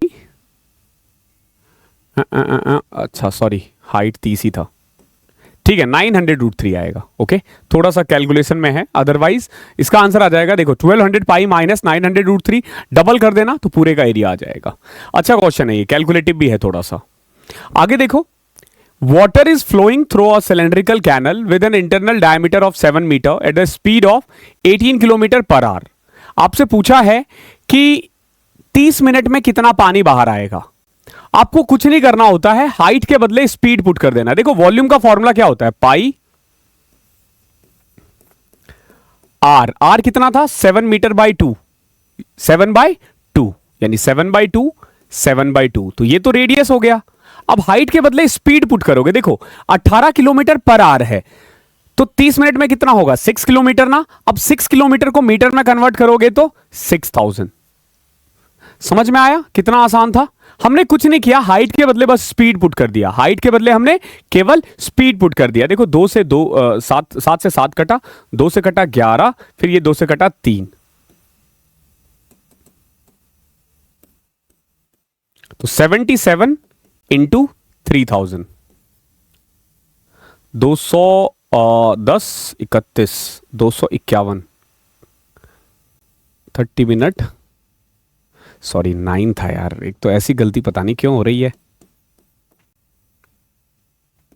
77 इंटू 4500, ये इसका आंसर है। तो 77 को 45 से करके देखो, 7 × 5 = 35 के 5 हासिल 3, 35 और 28 63, 3 66 के 6 हासिल 6, 3468,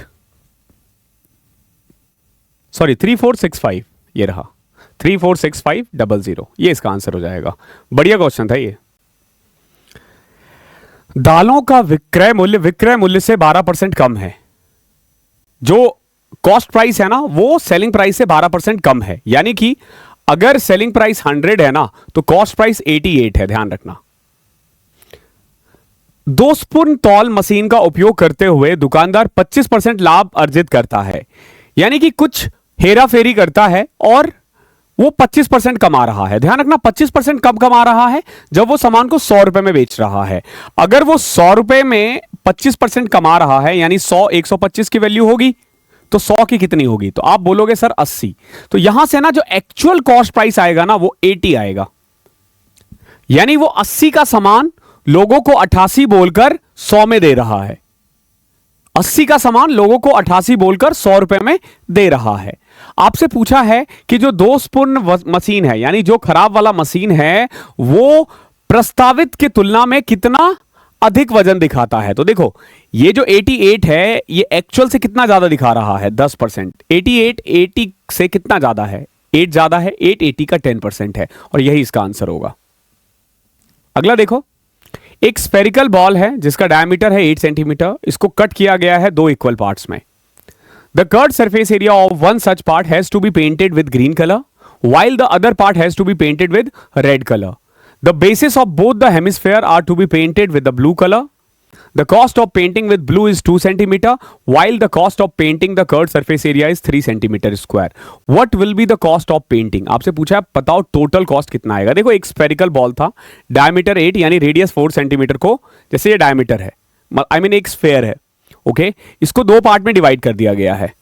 पहला पार्ट ये और दूसरा पार्ट भी मान लो ये, ठीक है। क्या कह रहा है, जो curved surface area of one such part has to be painted with green colour while the other part has to be painted in red colour. The bases of both the hemisphere are to be painted with blue colour. देखो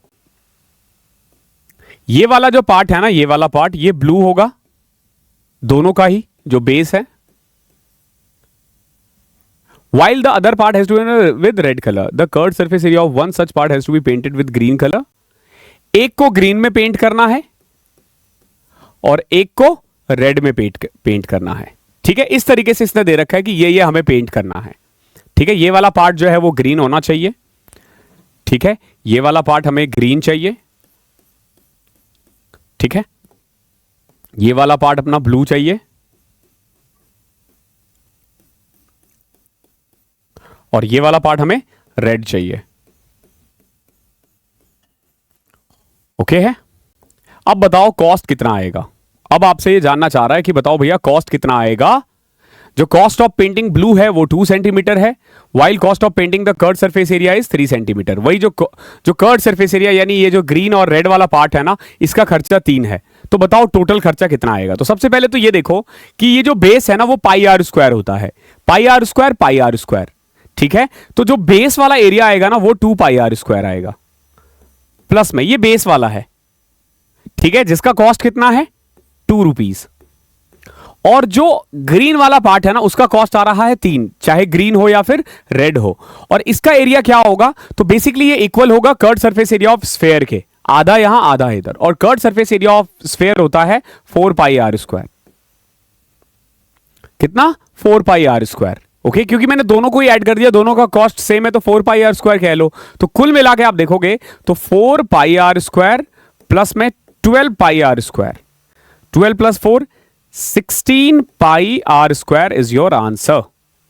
16 pi r square is your answer. अब यहां आपको are की value put करनी है और radius की value 4 put करनी है। देखो 16 इंटू में 3.14 आर स्क्वायर आ जाएगा 16। तो देखो 16 का 16 256 इंटू में 3.14, 256 को 3 से किया कितना आएगा 250, 750, 768। 256 को 0.1 से करोगे तो 25.6 और 4 से करोगे तो कुछ 1 पॉइंट समथिंग आएगा, 68, 5, 73, 93। 0.14 से करोगे तो 25, 2, 37, 3 पॉइंट समथिंग आएगा, 68.4 से किया 0.04 से, नहीं 10 के करीब आएगा, 10 पॉइंट समथिंग, 35, 803, 804 के आसपास आ रहा है। ठीक है, थोड़ा सा इसमें कैलकुलेशन था और कुछ नहीं था, लेकिन क्वेश्चन जबरदस्त था। ओके, आई होप मैंने एक्सप्लेन कर दिया है अच्छे से। अगला देखो, सो लाइट चली गई है बट आई डोंट थिंक कि आपको विजिबिलिटी में कोई प्रॉब्लम आ रही है। थोड़ी देर में लाइट आ जाएगी, कोई इशू नहीं है, 2 मिनट लगता है पावर कट होने के कारण। देखो क्वेश्चन क्या है, बहुत ही प्यारा क्वेश्चन है। नेक्स्ट क्वेश्चन जो है हमारा, ए और be together can complete a work in 20 days. ध्यान रखना ये टफेस्ट क्वेश्चन है टाइम एंड वर्क का। एसएससी में नहीं पूछा गया आज तक, बट हाँ ये बैंकिंग और कैट में ऐसे क्वेश्चंस पूछते हैं, बट बच्चे ने भेज दिया है तो करवा देंगे हम आपको। ए और बी मिलकर किसी काम को 20 दिन में कर सकते हैं। बी ने काम स्टार्ट किया है और कंप्लीट 66 2/3% ऑफ द वर्क, और बचा हुआ काम ए ने किया है अकेला, यानी 66.6% काम ए ने किया है और 33.3% बी ने किया है, और दोनों को मिलकर टोटल टाइम लगा है 39 डेज। आपसे क्या पूछा है, for how many days B alone can complete the work if he works for whole number of days. Whole number of days यानी कि अगर वो पूरे साल के लिए काम करे, मतलब सारा काम अकेला करे, तो बी को कितना टाइम लगेगा। ध्यान रखना ये बहुत ही बेहतरीन क्वेश्चन है, बहुत बेहतरीन क्वेश्चन है। सबसे पहले यहां पे ना 2 चीज हो रखा है, एक तो 2/3 पर काम बी करता है और 1/3 काम ए करता है। तो एक काम करते हैं, दे क्या रखा है इन्होंने कि ए प्लस बी मिलकर किसी काम को 20 दिन में करते हैं। तो मैं ना टोटल वर्क को ना 3 का मल्टीपल मान लेता हूं। तो मैं मान के चलता हूं कि जो टोटल वर्क है ना वो 20 × 3 60 है, 20 × 3 60 है, यानी ए और बी मिलकर एक दिन में 3 काम कर रहे हैं। कोई दिक्कत, एक दिन में 3 काम कर रहे हैं और टोटल काम है 60। अभी देखो 60 का 2/3 यानी 40% काम, 40 काम बी अकेला करता है और बचा हुआ 20 काम ए अकेला करता है, और दोनों को मिलकर के कितना टाइम लग रहा है 39 डेज। कितना टाइम लग रहा है 39 डेज। ध्यान रखना इस चीज का। ओके, अगले स्टेप में मैं क्या करता हूं, 40/b ऐसे रहने देता हूं। ए के बदले क्या मैं पुट कर सकता हूं, a = 3 - b। अब बोलोगे हाँ सर बिल्कुल बेशक पुट कर सकते हो, तो 20/3 - b = 39। क्लियर, कर दें क्रॉस मल्टीप्लाई, यह आ जाएगा 120 - 40b प्लस में 20b is equal to 39 into में 3b minus B square. Clear है? ये एक इक्वेशन बनेगा, क्या बन रहा है, 120 minus 20b is equal to 39 into में 3 117b minus 39b square. Clear है? अब इनको इधर ले आओ, 39b square minus 137b plus 120 is equal to 0। Clear है? ये एक तरह से आपका क्वाड्रेटिक इक्वेशन बन गया है। अब इसको सॉल्व करके आपको b की वैल्यू निकालनी पड़ेगी। ठीक है, कैसे सॉल्व करोगे? देखो 120 इंटू 39 का एलसीएम लो, 4 ले लिया 60 इंटू 39, फिर 4 ले लिया तो 15 इंटू 39, फिर 9 ले लिया तो 5 और 13, सॉरी यहां से 2 लिया था। तो कुल मिला के ना आप अगर फैक्टर देखोगे ना 72 और 5 इंटू 13 कितना होता है 65। तो दो फैक्टर आ रहे हैं, -65 और -72। ओके, तो b की दो वैल्यू आएगी, माइनस है तो साइन चेंज कर दो, 65/39 और एक आ जाएगी 72/39। ये b की दो वैल्यू पॉसिबल है, ये b की दो वैल्यू पॉसिबल है, दोनों ही वैल्यू पॉसिबल है, ध्यान रखना। तो देख लो, आपसे पूछा क्या था कि b को कितना टाइम लगेगा, 3 से कट रहा है क्या, ये तो नहीं कट रहा, ये कट रहा है 24/13। तो देखो दो वैल्यू, इसके दो आंसर्स होंगे। अब अगर ये 60 के 60 काम b को करना पड़े तो या तो वो 24/13 की स्पीड से करेगा या फिर वो 65/39 के हिसाब से काम करेगा। ठीक है, कर दो सॉल्व, 12 पंचे 60, 12 दूनी 24, तो 13 पच्चे, एक तो आ रहा है 65/2 और एक में 5 12 13 3, एक में आ रहा है 36। आइदर 36 आएगा आंसर या 65/2 आएगा, it's totally up to you. वैसे कट तो रहा है, 5/3 आ रहा है और ये 24/13 आ रहा है। इसके दो आंसर्स पॉसिबल है। तो क्वेश्चन भले ही बहुत बढ़िया था, बहुत ही लाजवाब था, लेकिन आंसर उससे भी आसान था, टाइम टेकिंग था। ओके, आई होप क्लियर होगा आपको, बहुत ही बेहतरीन क्वेश्चन है। अगला क्वेश्चन देखते हैं। There are two pipe A and B, each can fill the tank in 20 hours. Both pipes are open together and due to leakage it was found that 2 hours more. देखो दो pipe है ए और B, ठीक है, दोनों 20 घंटे में भर सकता है, दोनों मिलकर 20 घंटे में किसी टैंक को भर सकता है। ओके, 20 घंटे लगेंगे इन्हें भरने में। 2 मिनट देना, एक लाइट तो जल सकता है। यस, एक लाइट है जो मुझे लग रहा था ये जला सकते हैं हम। अरे जल जा भाई।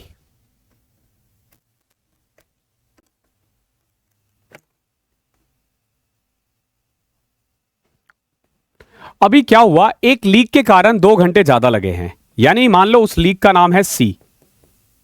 तो अब कितना लग गया, 22 घंटे। क्या पूछा है, अगर टैंक फुल है तो लीक को अकेला खाली करने में कितना टाइम लगेगा। तो बेसिकली इस क्वेश्चन में हमें ना सी की वैल्यू निकालनी है। अगर मैं इनका एलसीएम ले लूं 20 और 22 का, क्या आ जाएगा, 220 240 220 आ जाएगा एलसीएम। ठीक है, एफिशिएंसी आ गई 11 और 10। तो यहां से देखोगे सी की वैल्यू -1 आ गई। ठीक है, तो 220 लीटर खाली करने में कितना टाइम लगेगा, 220/1, यानी कि 220 मिनट ही लगेगा सी को अकेला खाली करने में। इसका आंसर 220 ही है। अगला देखो, थोड़ा सा आपको कम दिखेगा बट मैं पढ़ देता हूं। जो रेडियस है ना सर्कल का, दो सर्कल का, वो 15 और 11 है, और जो डिस्टेंस बिटवीन देयर सेंटर है ना वो 4 है। If the number of common tangent between these two circle is x, यानी कि नंबर ऑफ कॉमन टेंजेंट जो x है, जो नंबर ऑफ कॉमन टेंजेंट है ना वो x है। आपसे पूछा है x+1 का होल स्क्वायर की वैल्यू क्या होगी, यानी मोटा मोटी आपसे पूछा जानना चाह रहा है वो कि नंबर ऑफ कॉमन टेंजेंट कितना होगा। ओके, देखो एक का रेडियस है 15, एक का रेडियस है 11, और दोनों के बीच का डिस्टेंस कितना है, सेंटर का डिस्टेंस 4 सेंटीमीटर। देखो मान लो ये मैंने एक सर्कल बना दिया विद रेडियस 15, ठीक है, विद रेडियस 15। अभी देखो इससे 4 सेंटीमीटर दूर यानी कि यहां से मेरे को एक और सर्कल बनाना पड़ेगा। सॉरी, इसका सेंटर बोला है ना, the distance between their centre is 4 centimetre. Okay, कोई दिक्कत नहीं है, अगर बैक करता हूं मैं, देखो, यानी यहां पे ना एक का सेंटर है। ओके, तो अगर ये सेंटर है तो ये कुछ ऐसा दिखेगा, देखो, क्लियर है? अभी देखो, ये पूरा 15 था और इसका जो रेडियस है ना, ये वाला पार्ट, ये 11 है। ये मैंने कैसे किया? देखो, दोनों का सेंटर जो है ना 4 सेंटीमीटर ही दूर करना है। अभी देखोगे तो ये दोनों सर्कल कुछ ऐसा दिख रहा है, मतलब कुछ ऐसा दिख रहा है। तो इनके बीच possible number of common tangent केवल और केवल एक ही हो सकता है, केवल और केवल एक ही हो सकता है। तो x की वैल्यू 1 आएगी। आपसे पूछा 1 + 1 2, 2 का होल स्क्वायर 4। अभी देखो, दो सर्कल अगर टच नहीं कर रहे हैं तो नंबर ऑफ कॉमन टेंजेंट कितने बन सकते हैं? 4। दो सर्कल अगर एक दूसरे को टच नहीं कर रहे हैं तो 4। अगर दोनों को एक्सटर्नली टच कर रहे हैं तो 1 2 3। ओके, अगर इंटरनली टच कर रहे हैं तो 1। और अगर दोनों एक दूसरे को इंटरसेक्ट कर रहे हैं तो देखो, इंटरसेक्ट मतलब होता है ये 1 2। याद रहेगा कि कब कितना पॉसिबल है, फिगर बनाओगे बन जाएगा आराम से।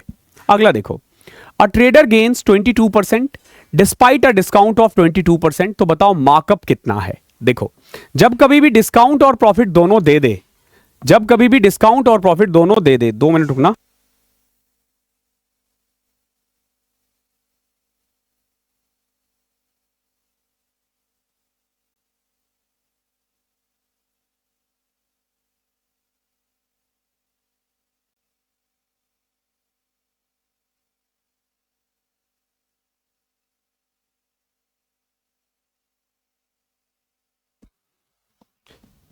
नेक्स्ट क्वेश्चन देखो, एक ट्रेडर है, 22% का डिस्काउंट और 22% गेन कर रहा है। तो ऐसे में सिंपल सीपी और एमपी का जो रेशियो हो जाता है ना, सीपी का होता है 100 माइनस डिस्काउंट और एमपी का 100 प्लस प्रॉफिट। तो 100 माइनस 22 78 अपॉन में 122। क्लियर है? अब आपसे क्या पूछा है कि ये बताओ कि मार्क्ड प्राइस कॉस्ट प्राइस से कितना ज्यादा है। तो ये बेसिकली इसका रेशियो आ रहा है 39 और 61। तो 22 ज्यादा है, 22 ज्यादा है, ठीक है। 78 का 39, हाँ 122। What is markup percentage? 22 ज्यादा है किससे? 39 से। भी तो 15 से ज्यादा परसेंट आ रहा है आंसर, इसका आंसर 22 ज्यादा, मतलब 50% से तो ज्यादा ही आएगा यार इसमें। 100 माइनस 22 78, ठीक है। 100 प्लस 22 122, 39 और 61। इसका सही आंसर 50 से भी ज्यादा है यार, ये है इसका आंसर, ठीक है। करेक्ट कर लेना क्वेश्चन, ठीक है। 22/39। ओके ओके, नाउ जैसे 138 देखते हैं। देखो, कुछ कुछ वैसा ही क्वेश्चन है जो अभी हमने थोड़ी देर पहले किया था, मतलब बढ़िया क्वेश्चन है। ए और बी साथ मिलकर किसी काम को 35 डेज में कर सकता है। यदि ए अकेला काम करता है तो उसे 4/7 भाग को पूरा करना। अगर ए अकेला काम करता है, 4/7 काम करता है और बचा हुआ काम बी के लिए छोड़कर चले जाता है, दोनों को मिलकर 114 दिन लगते हैं। तो ये बताओ कि ए अगर अकेला काम करे तो उसे कितना टाइम लगेगा। देखो, बिल्कुल सेम क्वेश्चन है, कुछ भी नया नहीं है। यहां पे आप देखोगे ए करता है 4/7, ठीक है, और बी करेगा 3/7। तो हमें जो भी काम लेना है ना, वो 7 के मल्टीपल्स में लेने हैं। ध्यान रखना ये चीज, इस चीज का आपको ध्यान रखना है। तो जैसे देखो, ए प्लस बी किसी काम को 35 डेज में कर रहा है, तो मान लो ए और बी मिलकर एक दिन में एक काम कर रहा है, तो टोटल वर्क क्या आ जाएगा? 35 इंटू 1 35। हमने 35 इसलिए लिया है क्योंकि 7 के टेबल में वो आ रहा है, नहीं होता तो हम बनाते। ओके, अभी देखो, इसका 4/7 यानी कि 20 काम ए कर रहा है और बचा हुआ 15 काम बी कर रहा है, और टोटल टाइम लगा इनको 114 दिन। क्लियर? यहां देखो, ए प्लस बी 1 था, तो बी के बदले में 1 माइनस ए रख सकता हूं। अब बोलोगे हाँ सर रख सकते हो, तो रख दो। 20 1 माइनस ए प्लस 15 15 ए। अपॉन में ए बी, बी की वैल्यू 1 माइनस ए रखी है हमने, इज इक्वल टू 114। अगला स्टेप 20 माइनस 20a यानी 20 minus 5a is equal to 114a minus 114a square. इसको इधर ले आओ, 114a square minus 119a plus 20 is equal to 0। देखो सारा खेल होगा फैक्टर का, फैक्टर आप कितना जल्दी निकाल पाते हो। देखो कैसे करोगे, 114 इंटू 20, 2 से किया 57 इंटू 20, फिर 3 से किया 19 इंटू 20, फिर इसको 2 से करोगे 19 इंटू में 10, 190, 2 3 2 ना हो रहा है 2, 19 इंटू 5, ओके, 2 दूनी 4 तिया 12 तिया 36, 2 तिया 6 दूनी 12 24 और 95 हो गया। देखो 114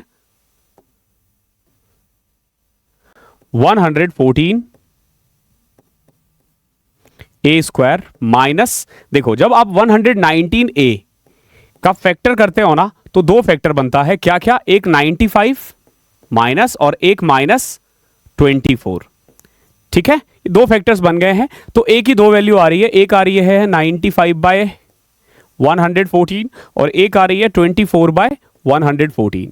ओके, हम इसमें से ये वाली वैल्यू लेके ये हटा देंगे, पता है क्यों, क्योंकि इसने साफ साफ कह रहा है कि ए का दक्ष अधिक है, यानी ए ज्यादा एफिशिएंट है, तो हाफ से कम वाली वैल्यू ये एलिमिनेट हो जाएगी। तो ये वैल्यू क्या आ गई, ए की वैल्यू आ गई 5/6, ठीक है, ए की वैल्यू 5/6, यानी ए एक दिन में 5/6 काम कर रहा है। तो ये बताओ 35 काम करने में कितना टाइम लगेगा। ये बहुत ही बेहतरीन क्वेश्चन है, 42 इसका आंसर है। ऐसे दो क्वेश्चंस थे, दोनों का मैं एक शॉर्ट वीडियो भी डाल दूंगा अपने चैनल पे। ये बहुत ही बेहतरीन क्वेश्चन है, ध्यान रखना, बहुत ही बेहतरीन लाजवाब क्वेश्चन है, और मैंने दोनों ही बता दिया आपको कैसे निकलता है। हर क्वेश्चन 30 सेकंड वाला नहीं होता है, तो इस भूल में मत रहना कि 30 सेकंड में निकाल देंगे, वो तुक्का होगा। बोल देंगे आपको कि 7 का मल्टीपल होगा आंसर, क्यों, क्योंकि 7 है, और आप 42 चेक कर दोगे, आप टीचरों के लिए बल्ले बल्ले करने लग जाओगे कि हाँ भैया ये तो जबरदस्ती करवा दिया, जल्दी करवा दिया, जल्दी करवा दिया। अगर यहीं पे 49 भी दे देता ना ऑप्शन, फिर आपकी हालत खराब। हाँ, एग्जाम में अगर यही ऑप्शंस रहते हैं तो गो फॉर 42, ठीक है, बट उसमें भी कई बार गलत हो जाता है, तो मैं तो अवॉइड करता हूं ऑप्शन के साथ जाना, क्योंकि अच्छा जब आप कर सकते हो स्पीड पे काम करो ना, ऑप्शन के साथ जाने की जरूरत नहीं पड़ेगी। पी क्यू आर एक ट्राइंगल है with P Q and P R 5:4। देखो पी क्यू और आर, पी क्यू और पी आर का रेशियो है 5:4।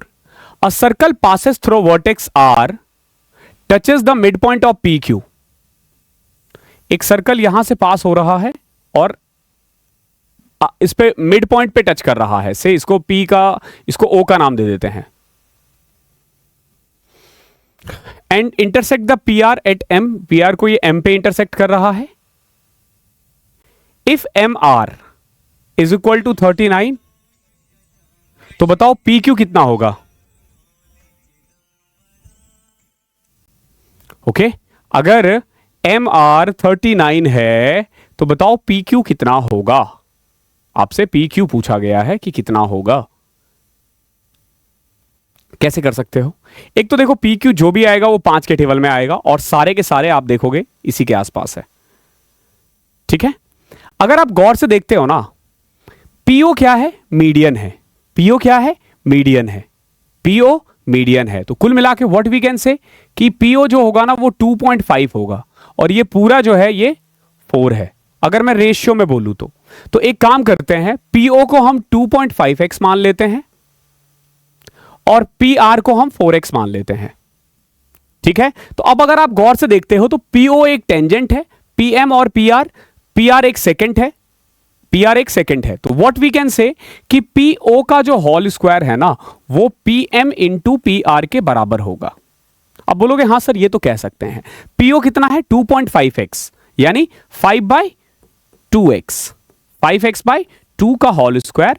PM कितना है हमें नहीं पता, बट इसको हम 4x माइनस 39 रख सकते हैं, क्योंकि ये पूरा 4x था, ये 39 है, तो 4x माइनस 39, और PR कितना है 4x, PR कितना है 4x। यहां से हमारा काम है x निकालना, और आंसर होगा 5x, जो भी x की वैल्यू आएगी। देखो 25x स्क्वायर अपॉन में 4 is equal to 4x minus 39।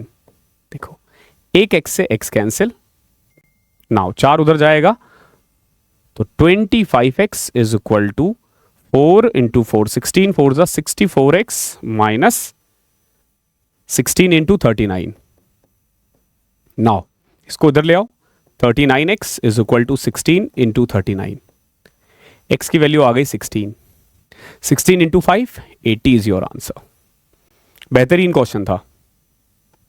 Okay easy है लेकिन बहुत टफ नहीं है, हाँ कैलकुलेटिव है। देखो यहां पे जो आपको 50 क्वेश्चंस मिलेंगे ना वो बेहतरीन मिलेंगे, बेहतरीन। एक रेक्टेंगुलर शीट है मेटल का 60 centimetre by 25, equal square of each 5 centimetre are cut off at the corner and remainder is folded up to form a rectangular box. तो बताओ वॉल्यूम कितना होगा। देखो एक तो वॉल्यूम का फॉर्मूला होता है length into breadth into height. जब आप एक रेक्टेंगुलर को काट देते हो ना कोने से 5 सेंटीमीटर का, तो फिर ये वाला पार्ट आप उठा दोगे। जैसे ही ये उठेगा ना तो ये एक क्यूबॉइड बन जाएगा। अभी देखो लेंथ पहले कितनी थी 60, 5 इधर से कटा 5 इधर से कटा, अब लेंथ बच गया 50। ब्रेथ 25 था, 5 इधर से गया 5 इधर से गया, अब बचा 15। और हाइट क्या है 5, तो वॉल्यूम हो जाएगा 50 यानी लेंथ, ब्रेथ यानी 15, हाइट यानी 5। कर दो इसको 75 इंटू 50 3750।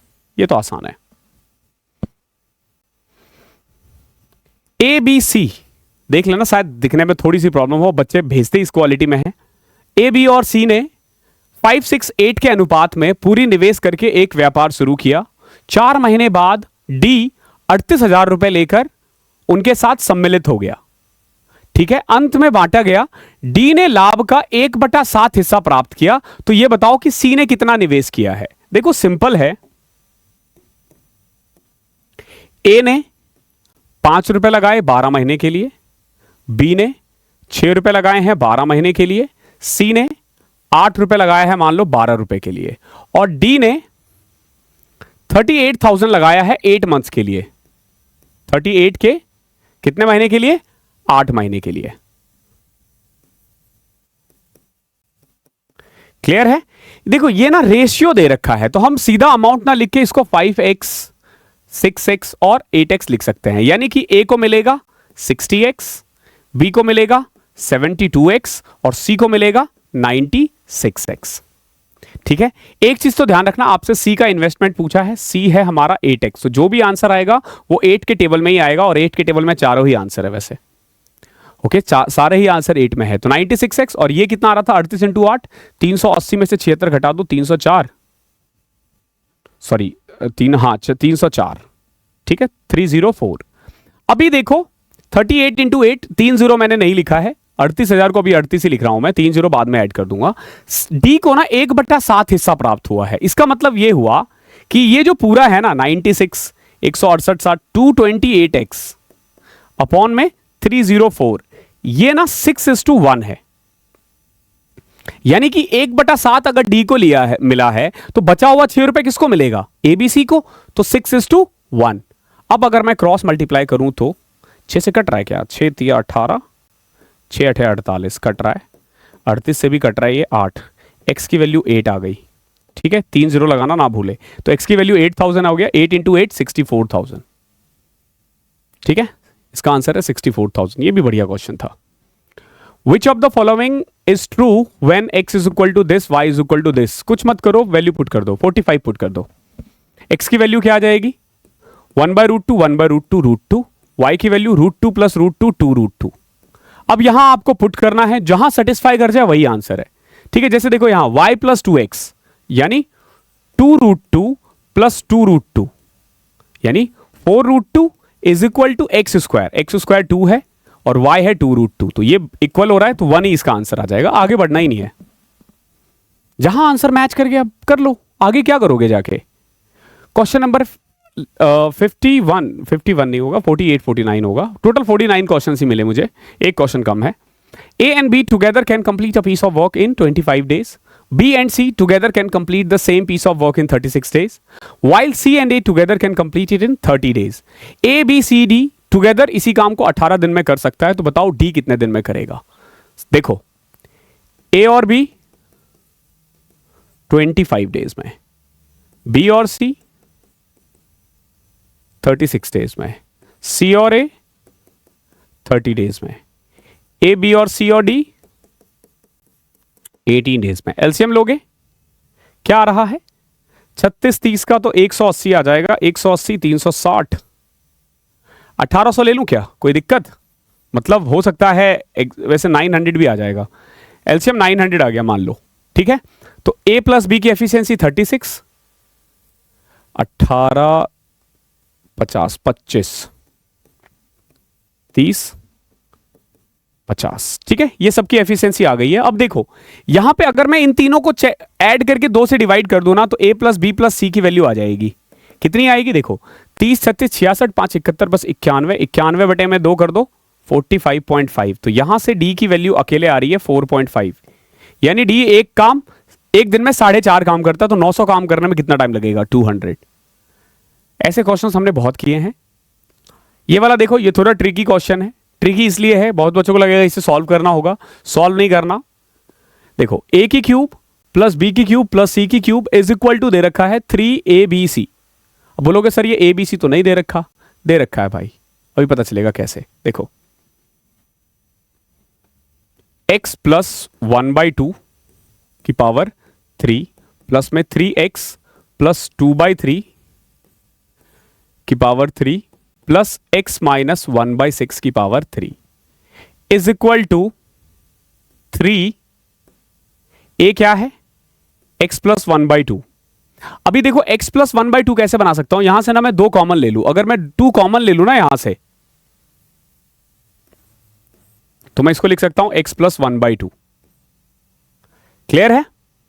अभी यहां देखो 3x प्लस 2/3 है, यहां 9x है। तो एक काम करते हैं, इससे 3 कॉमन ले लेते हैं, तो यह आ जाएगा 3x प्लस 2/3।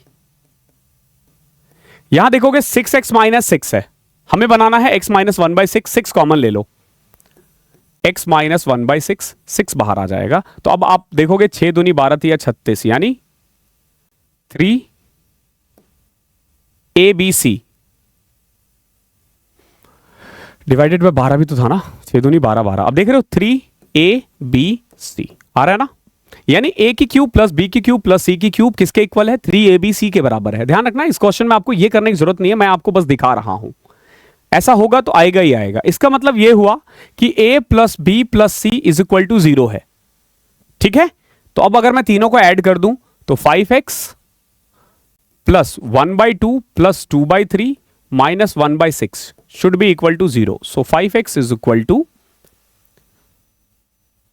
5x प्लस में एलसीएम ले लेते हैं 6, 3 प्लस में 4 माइनस 1, 7 में से 1 6 6 minus 1 x 5x is equal to minus 1। x की वैल्यू -1 अपॉन में 5 आ जाएगी। ये इसका आंसर है। कोई दिक्कत है? आई होप क्लियर होगा। 2 घंटे की करीब की वीडियो है, लेकिन ये 50 क्वेश्चन बेहतरीन है, तो प्लीज इनको अच्छे से कर लेना। इनमें मैंने हंसता खेलता हुआ क्वेश्चन नहीं लिया, मैंने सारे ही क्वेश्चन अच्छे लिए हैं। तो अभी आपको क्या करना है, चैनल को सबसे पहले सब्सक्राइब करना है, maths by Abhinav Rajput Telegram join करना, चैनल ज्वाइन करना है, फिर ड्रॉप बॉक्स ज्वाइन कर लेना। पिन कमेंट में मिल जाएगा, मैं कोशिश करूंगा यहां पे भी पिन कमेंट में ना लिंक दे दूं आपको दोनों ही टेलीग्राम का। Okay, thank you so much.